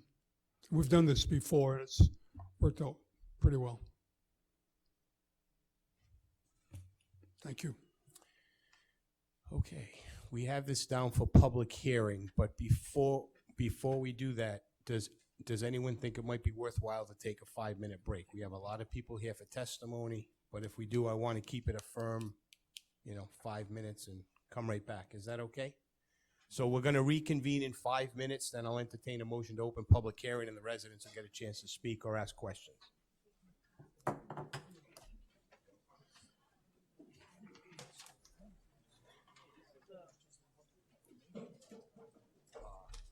Oh, it's not a public hearing? That's not what it says on the agenda.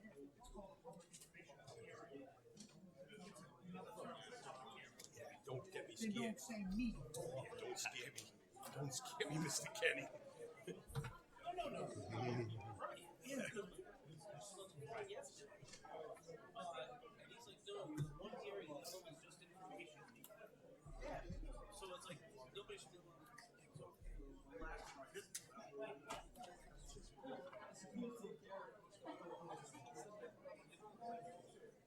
Mr. Chairman, I'm allowed to go talk to people in the audience.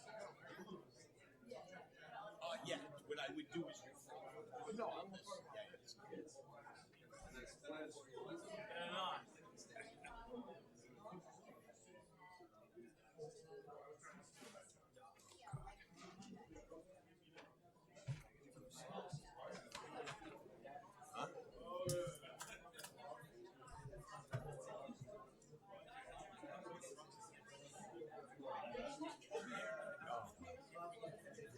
That's why it lasted.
Now it's on. Okay. All right, we're ready to reconvene. If we could get started.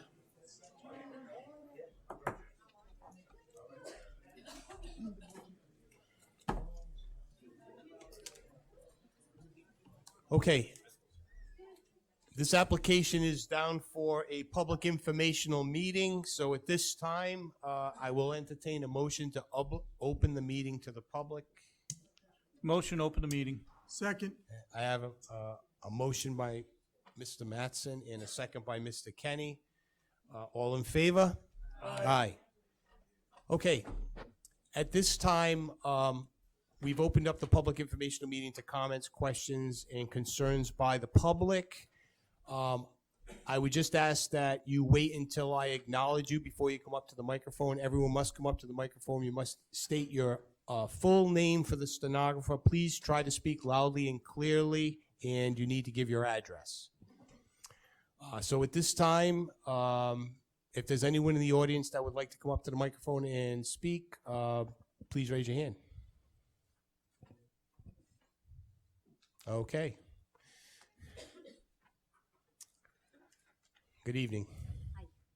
Hi, everyone. My name's, electric.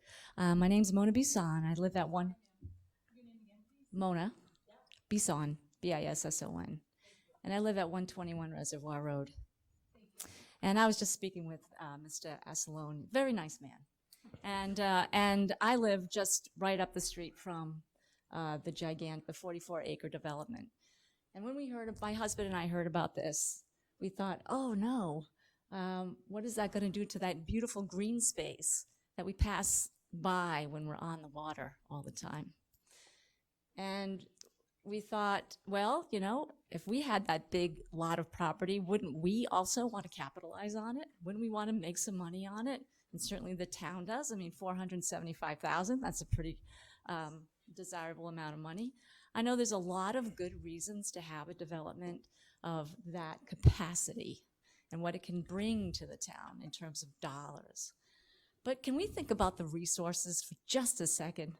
Mother Nature's natural resources, the ones that when you have more people, more drainage going into the pond, albeit I know there's going to be DEM control of the filtration, of all the runoff, but you got to know that when I live on the pond, and during the winter, when that water recedes, and the amount of trash that's left on the ground it brings a tear to your eye.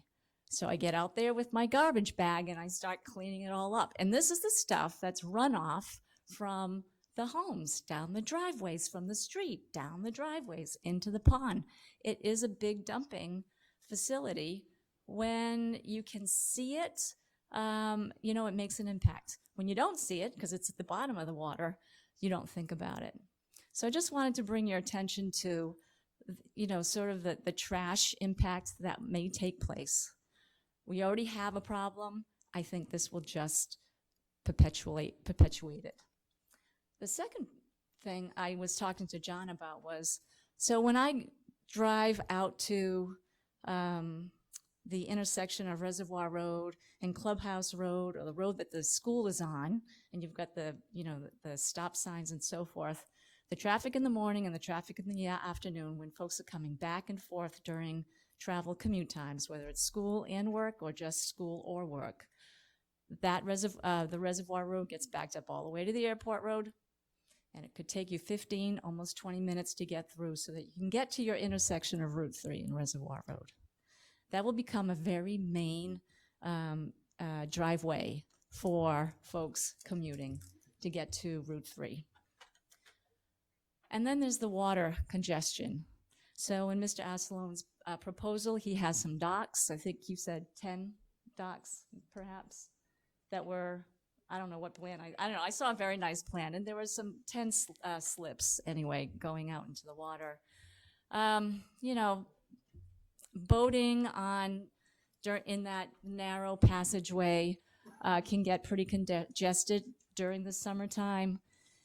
And you can have, you know, maybe one fast boat crossing in one direction and another one, and then you perhaps you have a couple of smaller boats not traveling so fast.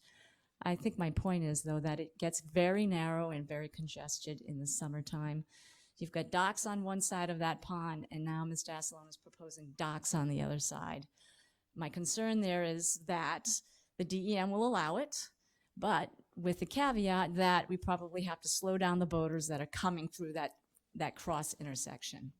And when you do that, then you're taking away some of the fun, the benefit of being on that pond, because you can ski and you can tow people, but you're traveling at 30, 35 miles an hour down that runway. With these docks in place, more congestion, my sense is that that's going to be limited. So, so I talked about natural resource impact. I talked about congestion from driving and boating impacts. I just wish Johnson's Pond had more greenway. If I owned that land, I would turn it into a hiking trail or a dog park, or both, because I think we don't have enough of that in this town. We have a lot of storage facilities. There's a lot of construction type industrial things, but we don't have a lot of green space. And, you know, and again, it's Mr. Asselone's to do what he wants to. And I don't blame him for, you know, wanting to make some money. I mean, it's a nice piece of land. So anyway, that's my 2 cents, and I thank you for your time. Thank you. Is there anyone else in the audience that would like to speak? Yes, sir.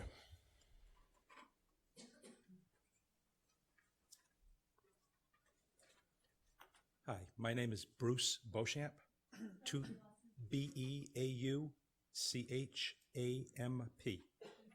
276 Ayoho Road, Coventry, and I am located directly across from the proposed development on Johnson's Pond. And I've been down there for 50 years and looking over at wooded area, and I realize nothing's forever, but my concern is what happens after the potential approval of this development. Sharing, you know, the previous speaker's concerns about the water, is that what's unknown is that if this is approved as a private community and there are 62 homes, I would presume that everyone would want access to the waterfront. And how many docks would there be? Where would they be located? The potential of a large number of watercraft in a very limited area, I think presents, you know, a hazard to, you know, the pond, to the community. And I think that those are things that should be taken into consideration when making your decision. That's about it. Thank you. Thank you. Anyone else in the public? Yes, sir. Good evening. Good evening. My name is Bob Thayer, Thayer, 15 Regalwood Drive. 15 Regalwood Drive. Do you mind bringing up like that map, but slide up so we can see all of Wood Estates North? So I have no comment on the proposed division. I think if the land has to be built, it seems like a very sound approach to, from a town perspective, having the condominiums vice the traditional home. My one concern, though, I guess a set of questions is, when you look at the Wood Estates North and the way it's laid out, there's not a single four-way intersection anywhere in here. The traffic patterns are very clean. You have perpendicular intersecting roads, yielding right away, be a stop sign. There's no congestion, there's no concern, there's no, the interaction with the traffic flow is very simple and easy. When I look at the land that's being proposed to be used in the map, I'm struggling to understand why we'd be introducing a four-way intersection, basically planned center, when there are other access points that are not being used and or gated.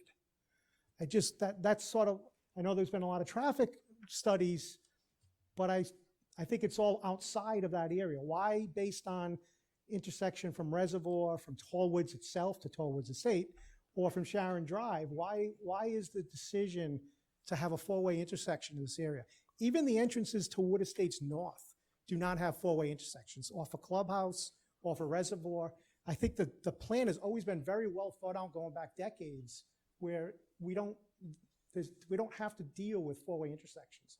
And I'm struggling to see why these 62 homes would all come out through this single point Plan Center in this plan.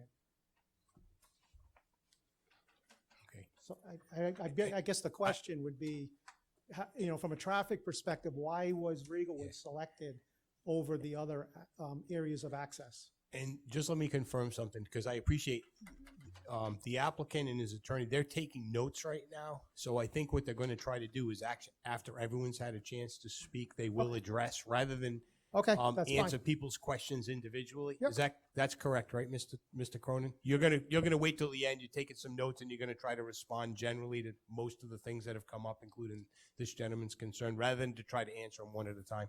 I think that's good procedure. Yep, okay, Sounds that's good. all we've done, all right? Okay. Thank you. I Thank don't want you. you to think we're ignoring the question. Okay, is there anyone else in the audience that would like to speak? You, sir, with the baseball cap. Yep, sure.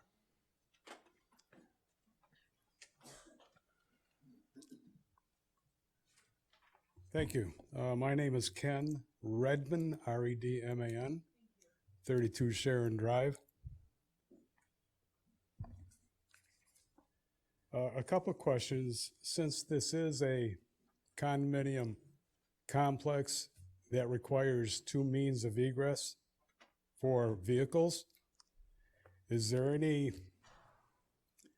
advantage to switch the current emergency vehicle road to the other side on Englewood, is it? Is that even possible? I'm not sure where is Englewood? Oh, Regalwood? Yeah, Eaglewood. Okay. So right now, the entrance is from Regalwood. Yep. And they And have the emergency is over at Tallwoods. Tallwood. Right. Is that cast in stone, or could it be switched? Well, that's the plan that's before us. If you have a suggestion, you're free to make it. I'm and they just can I'm certainly just take it in. I'm just asking. Well, it's not up to us. It's Oh, no, you know, I'm this is just master saying, plan. So they're- to relieve the traffic going through the subdivision over here, you would have from Tallwoods, you would have, basically a non-traffic access to the condominiums. That's all I'm saying, rather than going through the neighborhood. So in other words, what your question is similar to Flip-flop. the other gentleman's is why did they choose that location for the main I'm entrance just and asking the other you one for if the alternate? it Okay. would be possible to flip-flop Yeah. to reduce the traffic right in front of the high school. That's all. So we'll make note of that, and when they issue their responses, we can Okay. delve into that. There is an existing structure, and my only question to that, would that be like a proposed clubhouse for the condominium complex? Just Yeah, a question. Yeah, nope, that's a good question. That being said, if it's a proposed clubhouse, how is it really accessed for the people that are in the condominium complex? It looks like it would be just kind of walking as opposed to traveling with a car. And if it is a clubhouse, it would be good to entertain any future docks, so to speak, along the pond. And that's my opinion. There seems to be, is it like 100-foot setback from the pond to the structures, to the condominiums? Is that the DEM requirement? Yep, okay. We're going to answer these questions after, so Sure, we're just sure. making those notes, okay?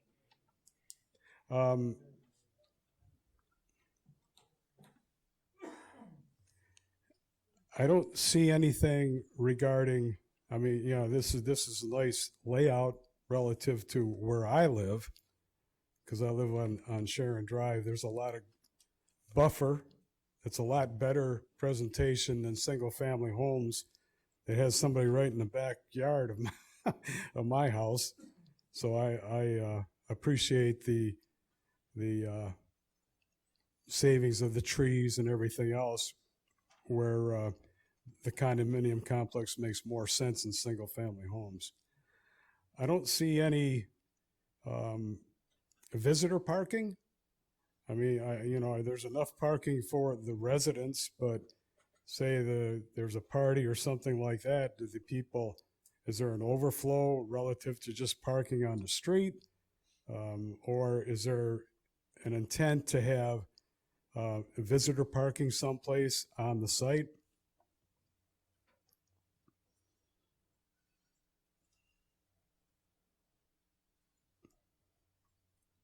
And along with a proposed docking area with the, is there a proposal to have a actual boat launch?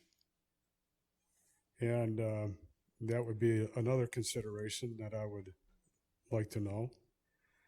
And so we get into the winter months and say there are some people that do have boats. I'm not looking at 62 condominiums having boats all just lined up along the edge over here. I don't think that's going to be an issue. I don't think so, in my opinion. I don't think all the condominiums in here are going to have a boat.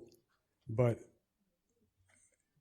during the winter months, is the condominium HOA or the condominium complex going to have any rules or regulations on once the boats are pulled for the wintertime?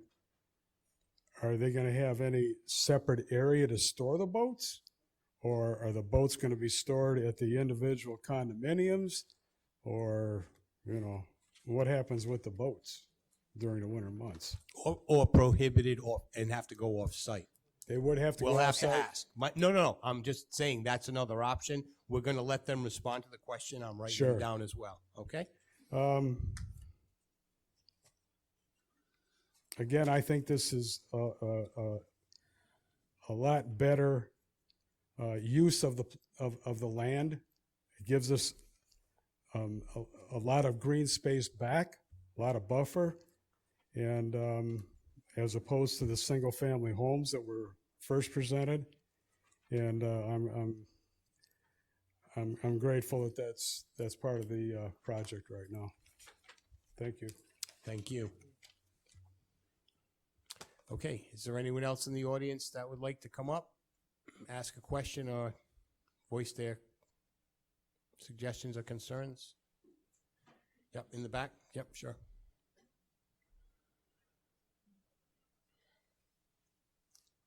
How you doing? Hi, Catherine DeLellis, DeLellis, 18 Regalwood Drive. I just wanted to kind of reiterate what the other people had said regarding the traffic going through and the access points, being that there's only one, which is Regalwood Drive, and Orchid would be the main intersection and the only entrance in and the only way out. So since there's 62 condos times 2 cars, because you have a 2-car garage, that's 124 cars going in one way and out in the same entrance and exit. It's only one. So again, I just wanted to reiterate if there's any way there could be an additional entrance and exit into that area, into that plot. As far as the emergency entrance, I just didn't want to, if someone has an accident and they need a rescue at 2 a.m, I just didn't want it to go zipping past my house. So that was my only concern as well. So just basically the same thing that the other 2 people said. That's it. Okay. Thank you. Thank you. Okay, anyone else? Yes, sir. Mr. White.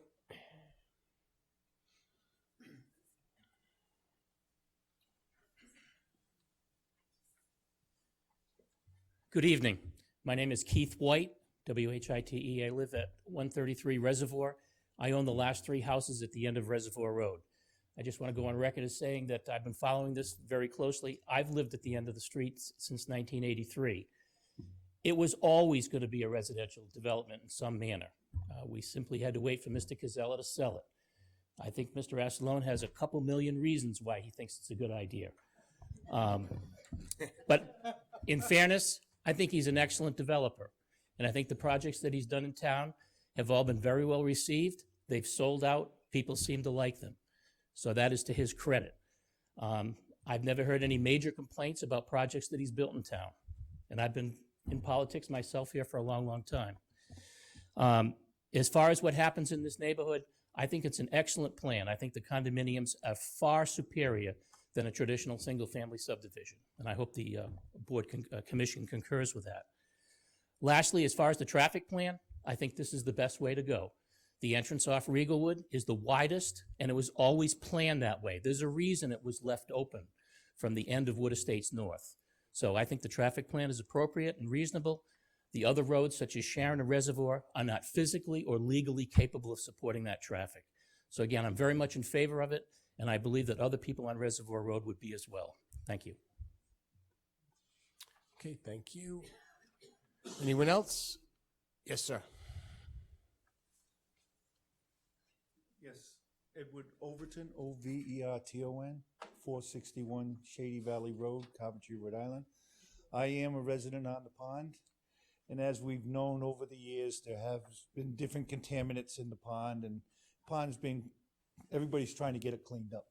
My question is for them to look into what is the possibility of bringing the sewer down to this development instead of putting individual septic systems. Because as you know, septic systems still leach down the groundwater, and the pond is groundwater, ground zero. Also, the town is developing a sewer system down that area as well as other parts of the town. And if that system came down, the town would split a little bit of the cost to help residents that already exist coming down that road, and he would pick up the rest of it for those 62 condominiums. I'm just saying it's a thought. That's all I got to say. Thank you. Anyone else? You see any more hands? Anyone want to come up? I don't see any more hands out there, so, oh, there's one.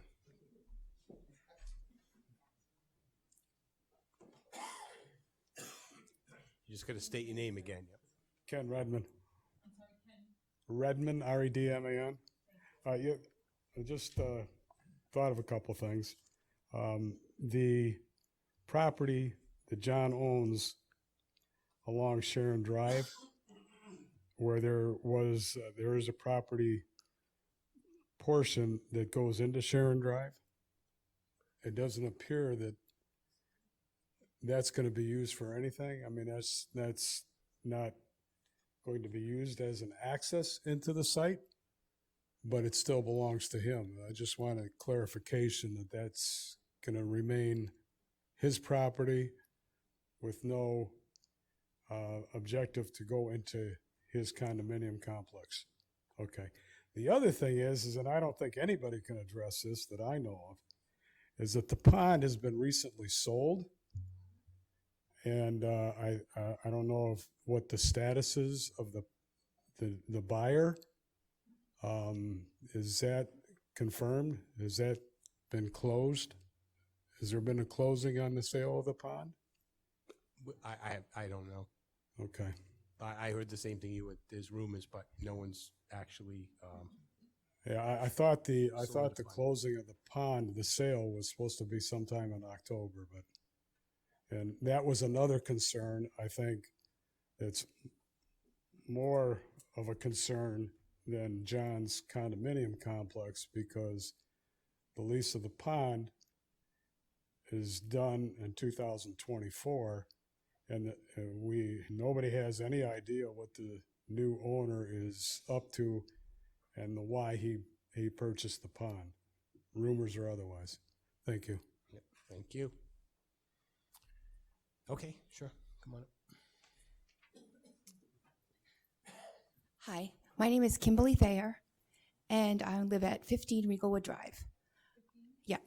I just want to also bring up, not only is it a four-way stop sign, which we don't understand why that was chosen, for traffic reasons, I think that's not the best option to only have one way in and out of the condominium complex. But it's also our neighborhood has recently turned over. We have a lot of new families and a lot of young children who live in our neighborhood now. And I think it's also not to the best interest and could be dangerous to have only one entrance and a four-way stop sign in the middle of a neighborhood that has families in it. So I think we have to take consideration not only for, the traffic situation, but the safety situation. Thank you. Yep, thank you. Okay, so before I close public hearing, I'm going to give the applicant or his attorney or experts an opportunity to respond or try to answer most of those questions. And then I think once we go through that, if there are any follow-up items before we close public hearing, you'll still have an opportunity to come back to the microphone. Okay, Mr. Crone? Thank you, Mr. Chairman. Mr. Asselone is going to respond to the questions. I'm just going to go through them with him. Is that okay with you, with the board? Or would Yeah. would you like to take them it's in any fine. particular order?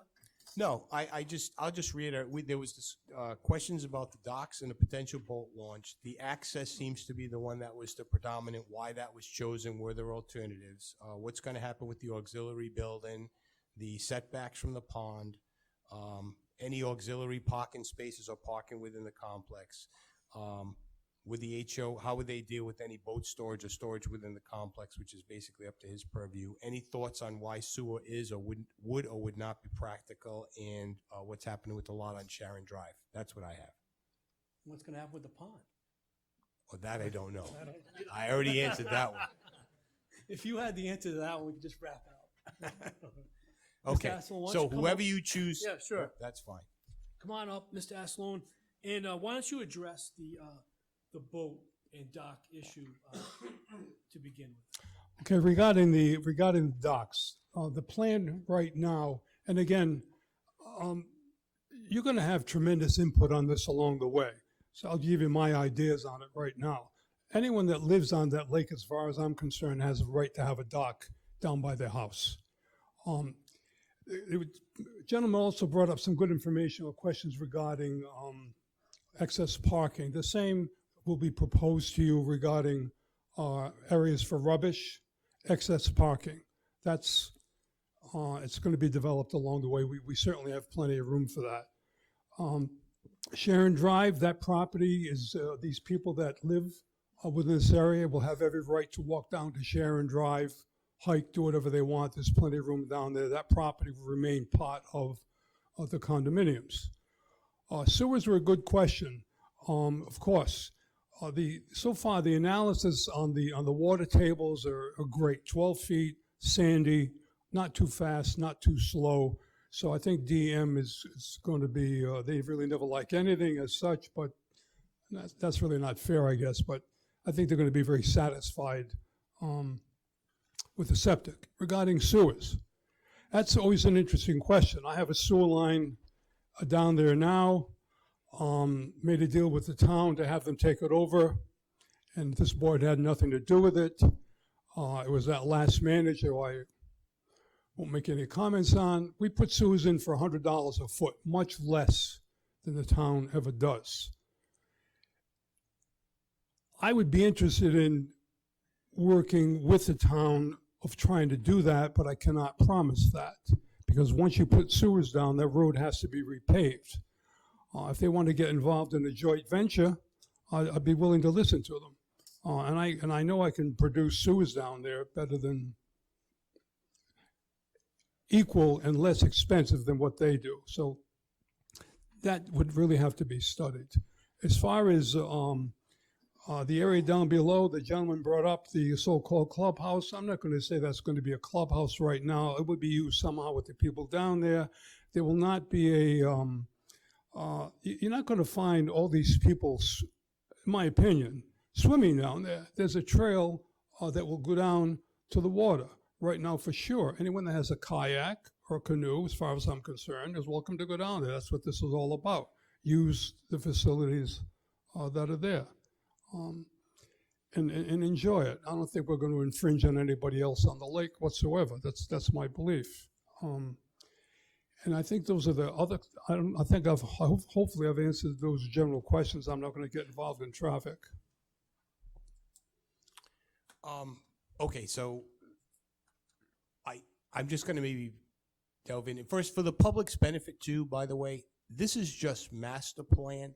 So that means is this general concept good? The details come at the next step, and there will also be a public hearing. And at that public hearing, again, quite often, that's when this board and the public comment and the adjustments are made to the plan. This is, I don't want to call it preliminary because we already had the preliminary meeting. That was a month or two back.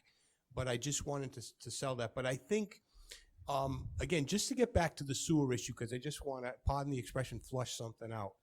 If he was to bring sewers down the rest of Reservoir Road, and correct me if I'm wrong, because I think you know more than I do, there would be a cost that the town would have to incur in any joint venture, and then there would be sewer assessments levied on all of those properties that the line is going to pass on the way. So this is not as simple as John saying, hey, I'd like to put the sewer line in. There are a lot of ramifications and costs that have to be borne, and they're not going to be borne by this developer. It would have to be a joint venture. So I think with those types of water tables, they're doing their own analysis, but it's probably not going to be cost effective, not only for the development, but for the town and the other residents that live and already have functioning septic systems or on-site wastewater treatment systems in the way. Do you think that's a fair statement? I think it's very fair. And the auxiliary building, and I meant to bring this up myself before, that is actually on a separate lot. It actually straddles this lot, and those two lots are going to be combined if this planned unit development is approved. But just again, we've referred to it as a building, but I don't think there was a lot of discussion. Approximately how big is that building now? That is not more than a small cottage, if I recall. It's probably 1,000 square feet. Okay. So it's a 1,000 square foot small cottage. So I don't want anyone to get the impression that this is a full-blown clubhouse to be used by 62 people. I just want to make sure that everyone's clear, because that probably wasn't brought up earlier. And the setbacks, I remember from the site walk, there's two types. There's setbacks for the dwellings, and then there's also setbacks that are required by DEM as far as any land clearing goes. You're looking at, I think, at the homes that are there now. I haven't scaled it. Tim is here. You're probably looking at 150, possibly up to 200 feet, a setback. Right, the requirement for DEM is 50 feet. Right. And you're looking considerable setback. And there's a setback for the land clearing as well. There's vegetation that's been left along that pond. That has to stay. And that has to Yes, stay. it does. And would maybe just for the audience's benefit, Tim, do you know what that requirement is from DEM to where clearing is prohibited along the pond? Well, without a permit? it's considered a wetland. They're very small areas of wetlands, but you can't go near them as such. For example, this word right here says 50-foot perimeter wetland.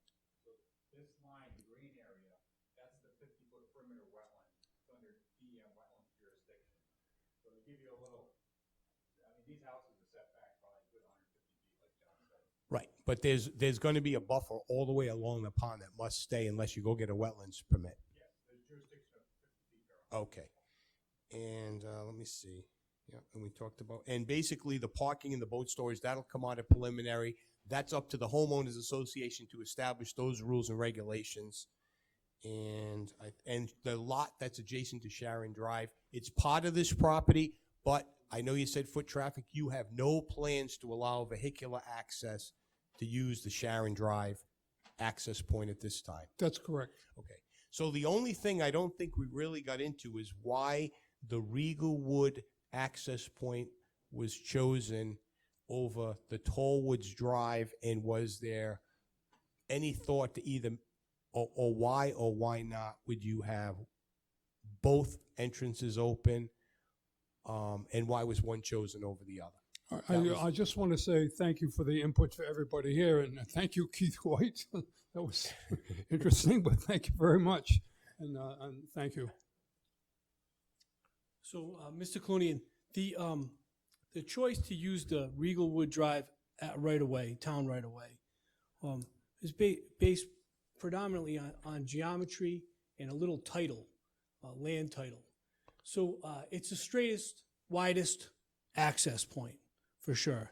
You know, start 50-foot wide public right-of-way access designed previously by some foresight by this board for this purpose. There's a similar situation on paper on Tallwoods Drive.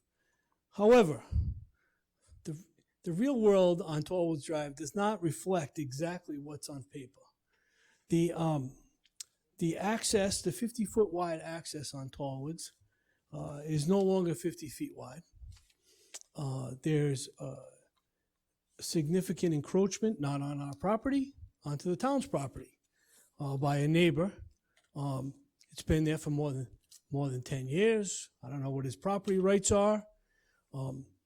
In a geometry sense, in a grade sense, the Tallwood Drive access would also require a curve to reach the project.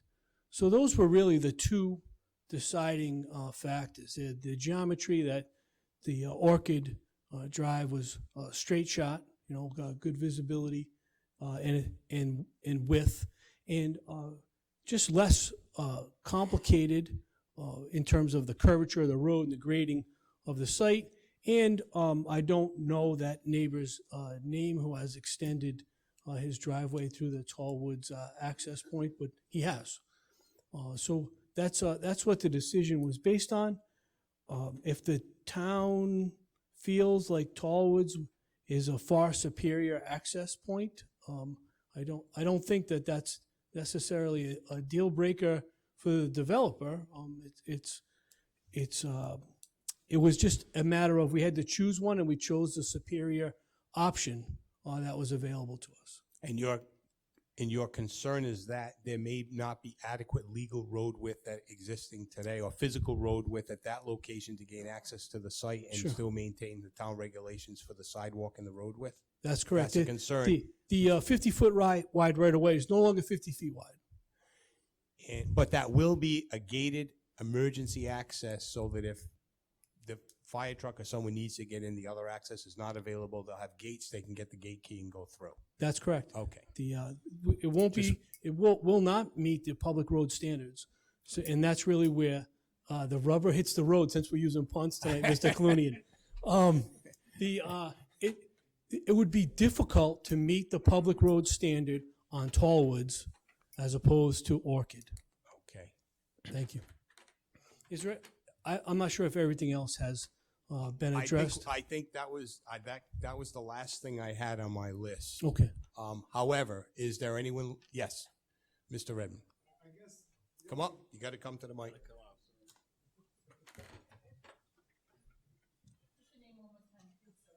Ken Redman, R-E-D-M-A-N.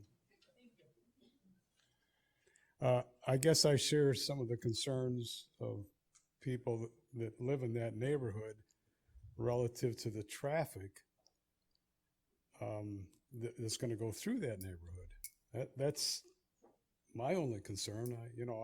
I think it would be an option if it's possible, depending on the costs and everything else. I understand that, but I'm just, from a safety standpoint, I think it'd be better to come in the other direction than what's proposed. Thank you. Thank you. All the way in the back.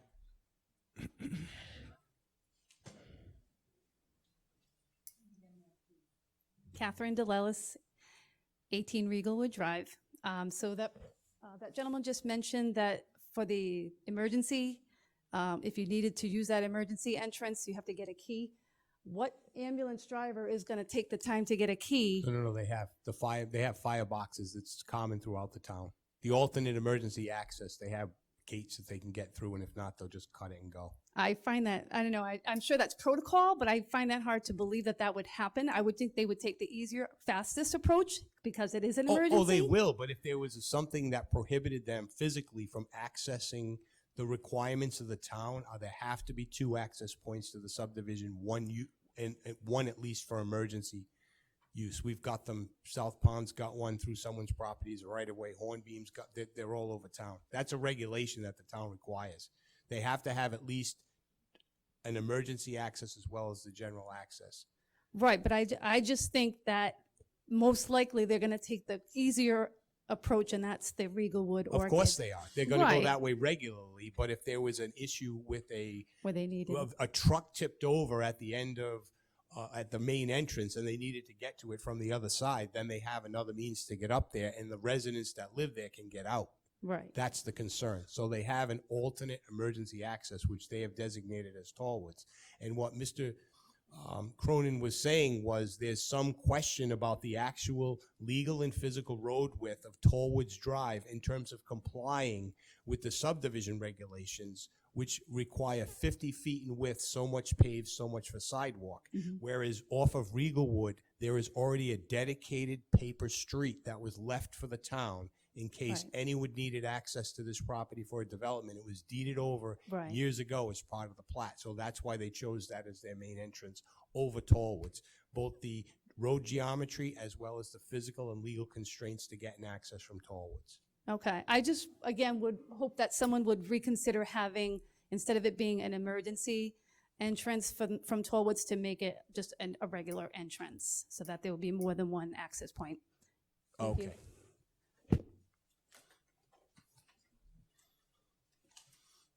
Yes, sir. Bob Thayer, 15 Riegelwood Drive. So I just wanted to follow up because I guess I'm just not following. As you approach Tallwoods, the width of the road appears to be no different as you're commuting on Tallwoods, on any other road. So the conversation, I'm not sure why it's no pull that up? longer appropriate. Tallwoods. It seemed, That's what he's talking about, that 33.02. but it's because someone else built on it?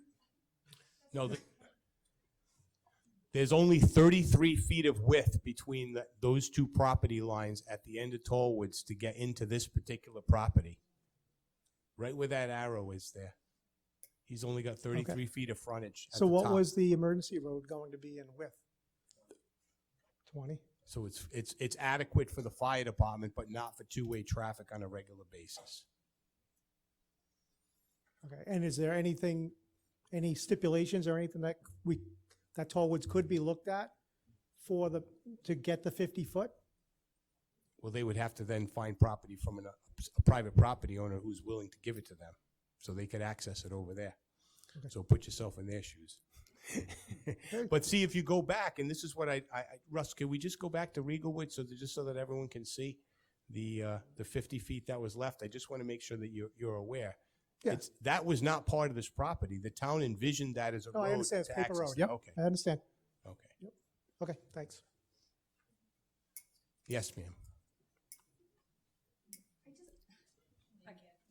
It's Kimberly Thayer, 15 Riegelwood Drive. I just want to understand something, because I don't know if I heard it right. Did Tollwoods Drive originally be 50 feet, and then a neighbor built or extended his property beyond his property limit that made that road smaller? I just don't know if I understand that correctly. I'm not quite sure what the answer to that question is. Again, see. I see what's on there, but I'm wondering if the road was initially 50 feet wide and then a neighbor went further than his property limit. The plan shows the property width to begin with at 33 feet, and then if they encroached, it went beyond that. Could you just maybe touch on that a bit, Mr. Cronin, what the issue is there? Russell's showing us a 33-foot of frontage from this lot to the public way. Is that little do you know where the encroachment is versus where the question was? It's not an encroachment. Okay. Oh, I guess I don't understand it. I didn't I know. didn't either. I misunderstood as well. So Mrs. Thayer is absolutely correct. On the town map, there is a 50-foot right-of-way on Tallwoods. However, on the survey and legal title to this piece of property, this piece of property extends, the description of this piece of property extends, and the actual width of the access point is 33 feet. Oh, So okay. The town map says 50 feet, the real world says 33. Okay, so, But it's this was legally done on his part. That's what I'm wondering. It's a lawsuit away from being either 50 or 33. and he's not gonna file, that's the issue. It appears that the gentleman is within his property rights where he has his location, and it would be a challenge to move it's not like the lot line shows 50 feet and he's on the town's property. The assessors, all the mapping that they've researched shows his property extends that far, and there's only 33 feet of frontage there at that location. Okay. So it's adequate for emergency access, but it does not meet the 50-foot requirement that the town has for access to a subdivision. Okay. Any more questions? Okay. Yes, sir.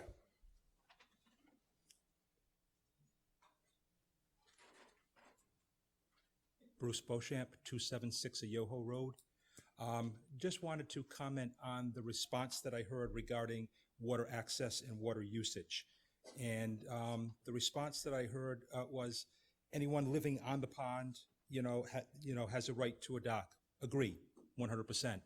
My concern is that with as well thought out as this plan development is, there doesn't seem to be any plan or any thought given to the potential impact of having, 62 docks in that area. I mean, it's possible that there may not be, but the potential is there for that, and in the same number of watercraft. Thank you. Mr. Cronin. So obviously, a lot of thought has gone into this plan, and we will have a condominium association. That condominium association will have a declaration of condominium, and that will have rules as to where you can store your boat, as Mr. Redmond said, and where you can have your dock, as Mr. Beauchamp said. But this is, we're the declarant. We design it, we build it, we sell it, and then the people who live there run it. And we can't stand here and say, we can say that when we develop this property, there will not be an excessive number of docks.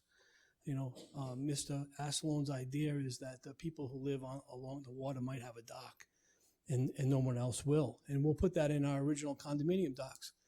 But the board of the condominium, once we turn it over, can vote in any way it so chooses to have whatever number of boats or docks that they want. That's not a controllable issue at master plan or preliminary, only what we can control, and we don't envision 62 docks.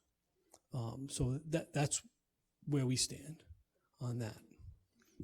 Is it your understanding you don't have the ability to put a restriction in the condominium documents or to satisfy a concern brought up at preliminary plan to limit the total number of docks that would ever be associated with that I don't development? I'm not sure that this board has that jurisdiction. I'm not saying. Yeah, I think that's around DEM, but we would be willing to put that restriction in our condominium documents, and we plan to. Okay, at preliminary plan, we'll see those details. You That's might right. say, listen, okay, thank you. Okay. Mr. Go- Clooney, and if go- I may, just for a minute? Yes. We have had, I believe, over this past summer, 2 docks that I know of, 2 brand-new docks that wanted to be built on Johnson's Pond. The way the whole process worked is they came before the town, they went to the town manager, they said, will you please provide me with a letter to give to DEM, not approving it, but just advising DEM that you are aware that we are petitioning to put a dock there. We provide them with that letter, they go to DEM, DEM blesses it or not. So that's the way it works. The town does not approve or deny the docks, we just acknowledge that we're aware of their application before DEM. So it's up to DEM. Okay. Correct. Okay. I don't want to. Mr. Chair. Yes, sir. I don't know the absolute direction on this, but I would think it would be within our authority to provide direction on where the docks could be placed. So there's been talk about this wetland buffer, and there's also the cottage, for lack of a better term. I would think it would be within our authority to be able to, on this proposed project, to direct where the docks could be. Maybe we can't stipulate how many and all that. And we have no influence over what DEM approves. But I would imagine that we could state docks, whatever number, are limited to 50 feet on either side of the auxiliary building, for example. I don't think that's beyond our jurisdiction with regard to the proposed project. As far as reviewing docks on Johnson's Pond, that's under DEM's jurisdiction. As far as impacts to the pond, we have no, real authority over that. As far as the wetland buffer, I mean, everyone knows there's a buffer there, but you all take your boats around the pond. How many people have lawns down to the water? They all have the same requirements throughout the entire development. And, reality is a little bit different than what regulations and papers show sometimes. So, but anyway, that's the only point I wanted to make, because at least in my opinion, I would think that we would have some wiggle room to be able to guide the docking situation. So with the baseball cap. No, I'm going to let this gentleman, you haven't come up before, have you? No, come on up. Bob Delellis. Bob, yep, Delellis, Delellis. 18 Regalwood. I know, we're just talking about the traffic. Oh, 18 Regalwood Drive. I understand the geometry, I understand the width of the roads, I understand why it's there. I understand it's been there forever, I understand it's been on the books forever. I don't think it was on the books for 124 cars to go through, but, that's another story. I think it was probably something else, or for other just regular traffic to go through. So my quick question is there any other access other than, I know, that road that we've been talking about that you can't do because it's emergency? Is there any way to get any other traffic besides there in addition to it? Not get rid of it. I mean, don't mind it having there, that's fine, but is there any other, help to ease that? That's all. I mean, I think that's pretty straightforward. That's it. I don't know if there is, but if that's possible, Yeah, maybe they can look at that between now and preliminary. Yeah, if I they mean, come back, that's yeah. probably, to be candid about it. I mean, yeah, because this point. that's anything will help. Any little bit will help, because, like I said, I know it was on the books. I don't think it was meant for 124 cars to go through, plus emergency vehicles. And this board still has to, kind Yeah. of take into account after we close public hearing, we still deliberate, take into account the discussions, whether or not we grant master plan or don't, whether Yeah. we put stipulations in, ask for certain things to occur, whether it happens tonight or at the Yeah. next meeting, it may be continued if there's a lot of discussion. We'll have to see, but the concern is noted, because Thank you. we've had a few of them. Thank you. Okay. Anyone else? Mr. Redmond again? Sorry. With regarding docks, Coventry has no say about docks. I moved to Rhode Island in 2011. I bought on Sharon Drive in 2012. I was born in Michigan.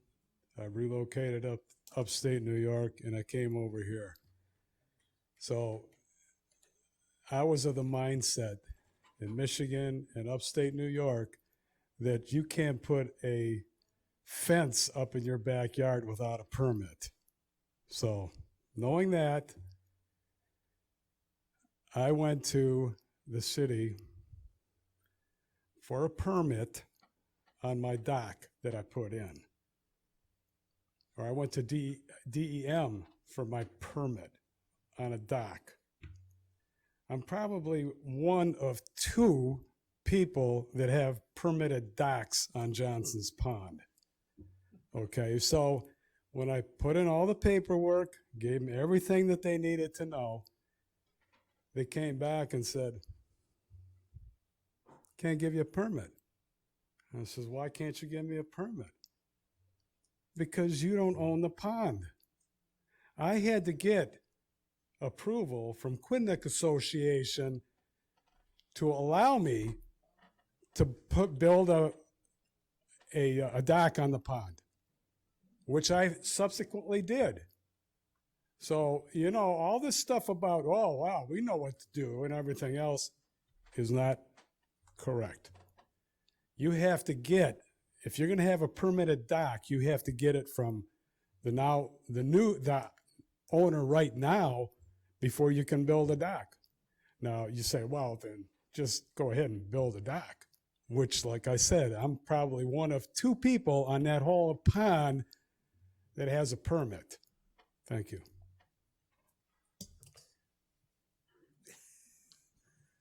In the back, sir.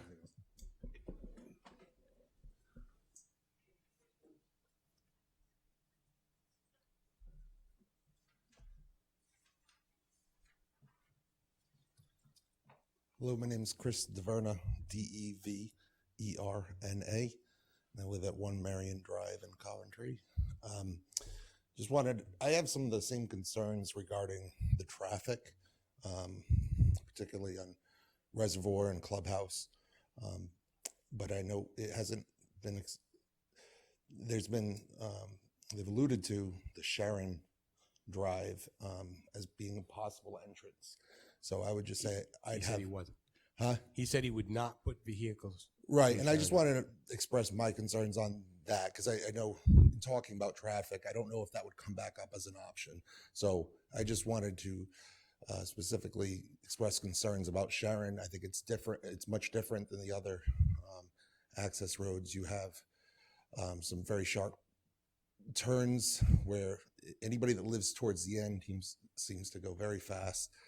There's no sidewalks on there, and I think if that was ever explored, you'd have to try to make some accommodations to control traffic. I've seen accidents happen right across from my driveway where cars come down because they want to visit people on the pond. They're unfamiliar with the area. They fly down and they do not hit the brakes. They think it's a highway, and they've gone right into trees and stone walls. And you have a lot of kids just trying to ride their bikes and, play out there. So, but at the same time, even with the current proposed access points, I just question I heard it on YouTube when I was on my way here, and the number of cars in the morning, it's very congested around the high school peak hours.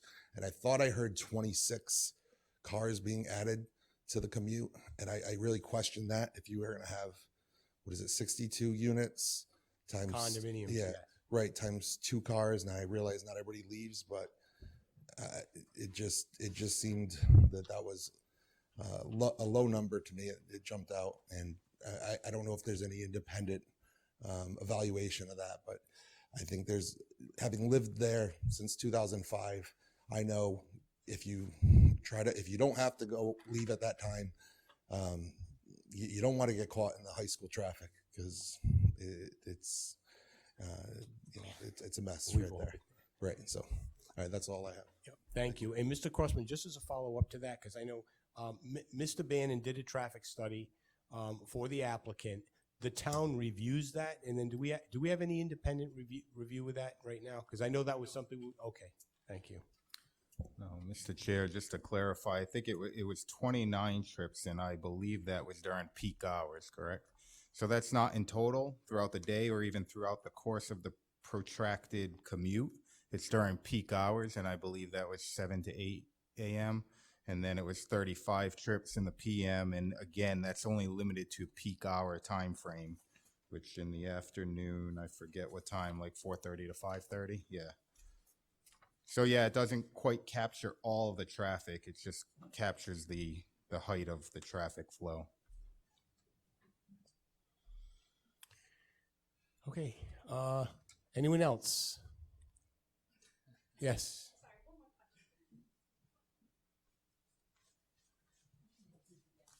Catherine DeLellis. Just one quick question, because it was quickly touched upon. But as far as I know it's private garbage collection, but I think Mr. Asselon mentioned that he said something about there's an area where they can have the garbage. Does that mean that, I'm not sure how that's going to work. Is there an area like at Westwood Estates where they have this thing where everyone brings their garbage to it and I don't know if they burn it, or is there going to be a truck, private truck that collects the garbage for that area and then takes it? I'm gonna just respond. It'll be up to the condominium association to hire a private trash hauler. Whether they elect to put in a dumpster and have everyone bring their refuse to that location, they would have to follow regulations. I mean, it would have to be fenced and so forth. You can't burn trash in town, and that was just emphasized earlier in the meeting and the other thing regardless. But there are condominiums that have individual trash pickup. They still have someone that goes around with a truck, with the arm, and they can dump. If the association decides that they want to buy individual garbage cans and recycle bins for everybody and empty them that way, I mean, there are developments like this in other states and in other places, and that's how they do it. So I think that's a to be determined. But nonetheless, it won't be done by the town at the town's expense. Right, right. Okay, thank you. Any more questions? It's getting late. Okay. Not seeing any more hands, I will entertain a motion to close public hearing. Motion to close public hearing. We have a motion to close, and we have a second by Mrs. Lukowitz. All those in favor? Aye. Any opposed? Okay, so. Does anyone on the board have any additional questions, clarifications, anything else they think? This is kind of a comprehensive matter that's before us. Not quite sure. I have a question, Mr. Yep. Chair. Mr. Rosenkowski. Regarding the access, can I just hear from the applicant again or the applicant's attorney? Regarding the access point, could I just have the applicant again explain why, and I am not advocating, I'm just asking the question, why Sharon is not in consideration? That would take a redesign of the current plan. And again, I'm not advocating. I just missed that was not going to be a consideration, but it appears it has adequate room for access. Mr. Ozenkowski, the access on our property is not really the biggest issue, although it is on a steep gradient. I know that you're very well qualified to read plans, so that if you looked at it, it's on a steep gradient. Really, the bigger problem is Sharon Drive is substandard, for two-way traffic. That's how it looks. Yeah. And there's a bad curve there, at Yeah. least from what I can see too. So Yep. that's really the issue. Although you can read that better than I can, so I don't want to overstep my bounds. No, but no. it would be nearing a 10% grade kind of situation. Okay. I hadn't considered it at all, but I had been eyeing Tallwoods until you guys gave the explanation of why that was not suitable. Okay. And I have a few more questions, I think, but I'll defer for now. You might be the only one with questions, so. Does anyone else have any questions? Okay, Mr. Clooney, and I'll start with you maybe. Yeah. Regarding the sewer conversation, so what would it take, and is it reasonable to believe that there is any opportunity to provide sewer? Because I think if there is an opportunity and it's somehow cost effective, it's the direction we need to go. Well, the first thing that it would require would be an actual study. The concept, they are within, say, a mile, but there would have to be a study by the town sewer commission to even consider it. And there are ramifications, as Mr. Clooney indicated, to the adjacent homeowners and things like that. So it would take some coordination between the town and the developer, but ultimately some kind of study, feasibility study regarding the expense, the impact on the adjacent landowners and things like that. So it's something that could be explored prior to preliminary plan approval in conjunction with the town, though. So that's I only can come halfway on that particular point. Yeah, I would like to request that the conversation at least occur in between now and preliminary.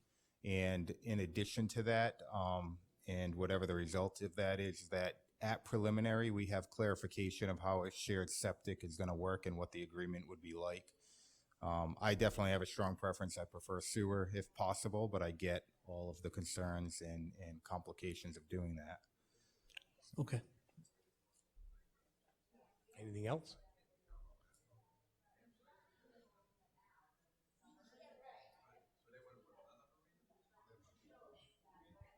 Anyone want to shut that door?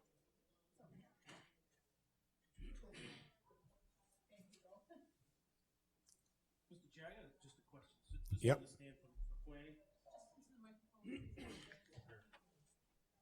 Just my question is just for planning, so I understand the considerations on the back. It says the proposed 62 condominium, 62 unit condominium development is consistent with the comprehensive plan.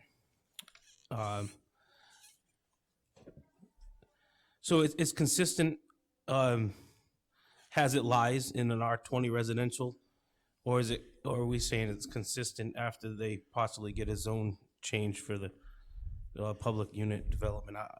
No, let me. Okay.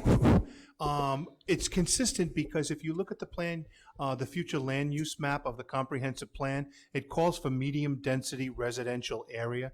And the, I'm sorry, I explained in my report, the medium density residential area, I believe, was between 20,000 and to 1 acre in size lot. Hold on a minute. I do have it.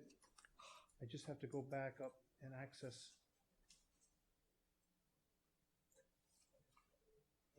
My staff report. I did want to. Let's see.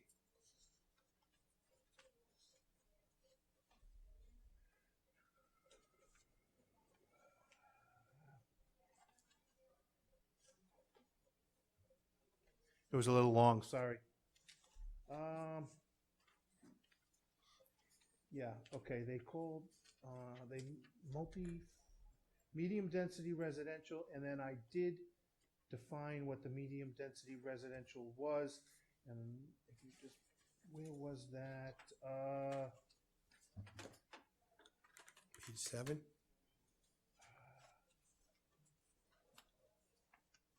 What are you saying? Page 7. The proposed 60-use development will conform to local zoning upon receiving, supported by the comprehensive plan, the dimensional regulations established by zoning. Proposed density for this development is 1 dwelling per 31,000 square feet. Is that? Now, there was a range. If you look at the comprehensive permit, it defines what a medium density residential is, and I do have the comp plan right here in front of me, and I will. Basically what it says is the lot size that it defines for the future land development, which is the medium density, conforms with the 20,000 square feet. The fact that they're going before the town, medium density is between 1 dwelling unit between 1/2 acre and 2 acres. So that's the lot size for medium density residential, 1/2 acre to 2 acre. So they don't need to go to get a zone change to make it conform to zoning. They're going before the council for a zone change because they need a PUD because it's a condominium. It'd be like you wanting to put 3 houses on your 1 lot. You're only allowed to put 1 house on a lot. This project is going to have 62 houses on 1 lot. The Planning Commission does not have the authority to grant the applicant the ability to put 62 houses on 1 lot. So what he needs to do, he had 2 options in this case. He could have gone before the zoning board and asked for a special use permit to allow for multifamily residential in this zone, or he had the option to go before the town council and ask for a planned unit development that would basically do the same thing, grant him the density that he needed, allow him to put the 62 units on that 1 lot. But the 62 units itself was set up by the yield plan that he prepared, so it conforms to the ultimate underlying zone, which was the R20. So the fact that he is going for the zone change before the town council is not to get an increase in density at all. It's just to be allowed to go down the path of constructing condominiums. If you understand what I explained to you. And that complies with the town's comprehensive plan for residential development in that location. It does, absolutely, because it's based on the 62, Right. the 62 units, which comports to the half-acre zoning. That was his question. Okay, you're welcome. That's okay. Does anyone else have any questions, concerns, issues? Do you think we're ready to make a motion tonight? There's a lot of waivers. Mr. Cronin, I might have to defer back to you. I do have one question too, by the way. You went through a list of waivers that you would be looking for. Did you mention preliminary subdivision suitability determination by DEM, ISDS's proposed confirmation with the Department of Environmental Soils and Adequate Use, landscape plan by a registered landscape architect, and approved soil and sediment? I thought you stopped at about what we have as number 9 in our staff report, and I just wanted to make sure. I have 13 waivers, I think, total. One of them might be a duplicate, but I'm not sure. They're So two different numbers, but they look like they're the same. I read 12 checklist waivers, and then I asked for an actual waiver to reduce the road width from 30 to 28. So 13 total.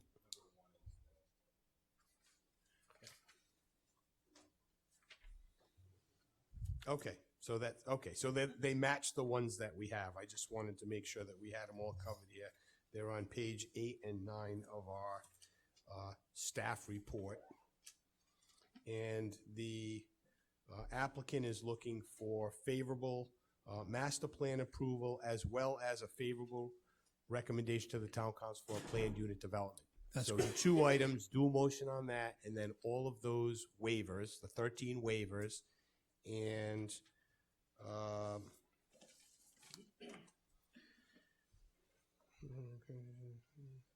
adjacent to the edge of the proposed Regalwood Drive. You said you were going to put in concrete curbing on Yeah, Regalwood? on Regalwood. Regalwood only. And the concrete sidewalks also. And concrete DPW sidewalks. was Yep, looking for I just that. wanted to make sure, because it said stipulations, but if they've already agreed to it, should we still stipulate? Okay. It's I your got it. call. Okay, I got it. It's a stipulation. In other words, it's not a guarantee just because he said, okay. So we got 1 stipulation, 13 waivers, and then we've got the conditional approval and a recommendation to the town council as shown on page 10. So if members of the planning commission have an indication one way or the other, someone wants to make a motion, we're kind of at that juncture, unless folks want to take it in advisement. But I think we heard a lot of testimony tonight. I thought it was pretty clear cut, but I will defer to members of the board on how to proceed at this point.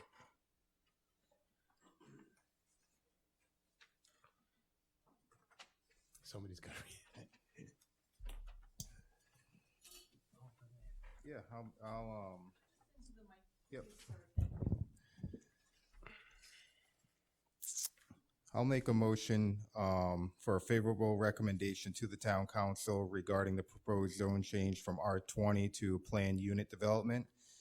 In addition, and this is in regards to the applicant Tallwoods LLC for major subdivision of a 62-unit condominium development. In addition, I'll make a favorable recommendation with conditional approval for master plan with the following consideration of finding of facts. With regard to the consistency with the comprehensive plan, the future land use element identifies this neighborhood as a medium-density residential, and the proposed land development project meets the criteria that defines an MDR. This includes, but is not limited to, lot sizes, availability of public services, transportation access, and public utilities. This proposed 62-unit condominium development is consistent with the town comp plan. With regard to environmental impacts, the proposal will not likely have significant environmental impacts. The subdivision will be reviewed by the town engineer and Rhode Island DEM to ensure that the project conforms to both the local and state regulations with respect to stormwater management, on-site wastewater treatment systems, the quality of the stormwater leaving the site, the implementation of best management practices, which may include either sand filters or bioretention filters, and provide for underground control of rooftop runoff. With regard to the zoning standards, the subject property is zoned as R20, and the proposed density is within the limits established by the zone and will conform to the ordinance upon receiving a zone change approval from the town council. And with regards to traffic impacts, the proposed 62-unit development will not likely have significant negative impact upon the adjacent roadways. Traffic analysis have indicated that there will be no decrease in the LOS of the neighborhood intersections. In addition, and I'll try to get these all right, I'd like to request the waivers for the following. With regard to figure 2, the pavement width for a street within an R20 zone shall be 30 feet. The applicant has requested that the pavement width be reduced to 24 feet for the private common driveway section and 28 feet for the private entrance driveway. With regard to a number of checklist items, checklist item number 4, and again, with regard to waivers, location and dimensions of all proposed utilities within the immediately adjacent to the subdivision be performed for preliminary plan application. Checklist number 49, proposed location and total length by size of all water pipes and laterals performed at preliminary plan application. Checklist number 50, this is going to get monotonous. Checklist number 50, proposed location and total length by size of all drain pipes performed at preliminary plan application. Checklist item number 51, proposed location, number, and species of street trees as required by these regulations performed at preliminary plan application. Checklist number 66, approximate cubic yards of rock and ledge excavation, yards of fill to be brought on site, and yards of gravel excavation to be removed, performed at preliminary plan application. Checklist number 74, written confirmation from the Rhode Island Department of Environmental Management pursuant to Rhode Island DEM rules and regulations governing the enforcement of the Freshwater Wetlands Act performed at the preliminary plan application. Checklist item number 76, written confirmation that Kent County Water Authority has reviewed the plan and is able to provide water service performed at preliminary application or for preliminary application. Checklist number 77, written confirmation from Kent County Water stating that they've seen the final plans, approved them, and will supply water, performed for preliminary application.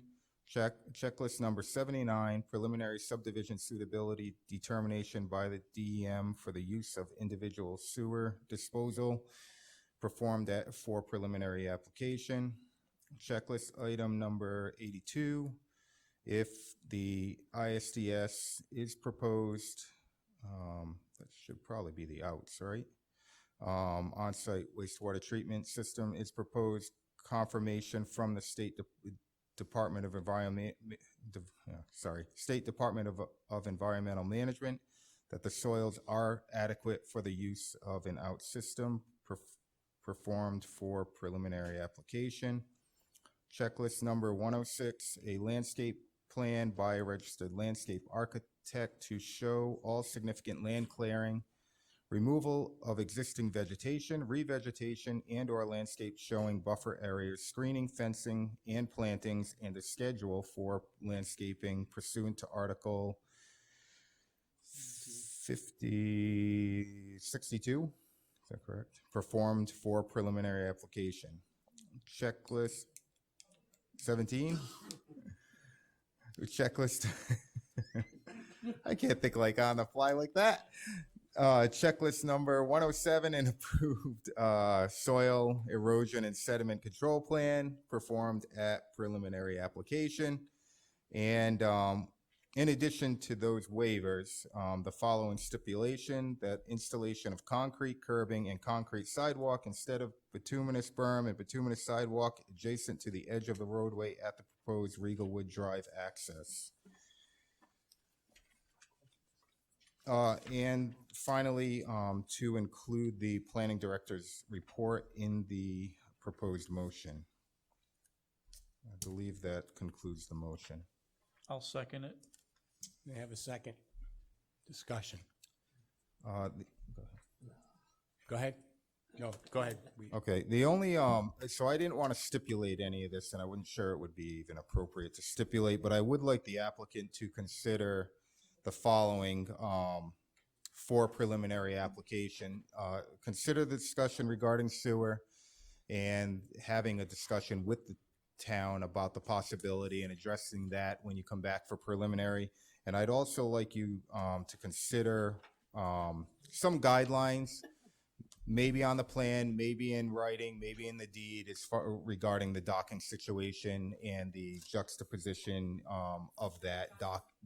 Yeah, just the location of the docking, with some sideboards for direction on limitation. I don't think what we heard tonight from the audience or from my personal preference that I'm looking to see 62 docks, nor do I think the applicant was proposing that.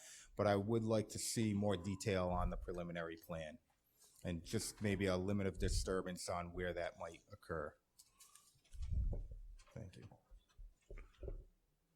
Okay, we have a motion. we Mr. have a Clooney, second. before you're still in discussion? I was Yeah. going to go into discussion. I thought you still were. We're in it. We are, yeah. I just had a question for the solicitor. They combined the recommendation to the council and the master plan approval into one motion. You okay with that? Okay, thank you.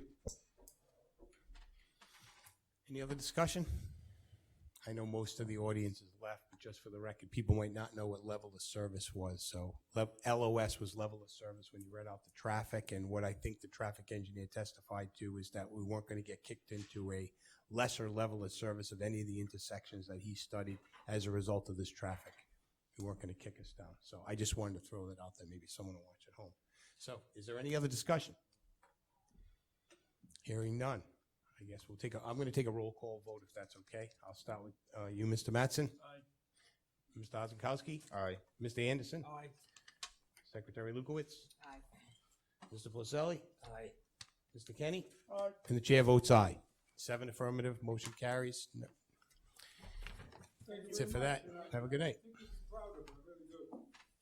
Oh, I think it's going to be great. Yeah.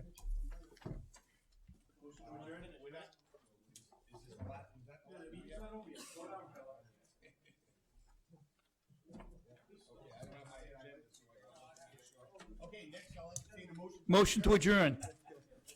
Do I have a second? All in favor? Aye. Okay.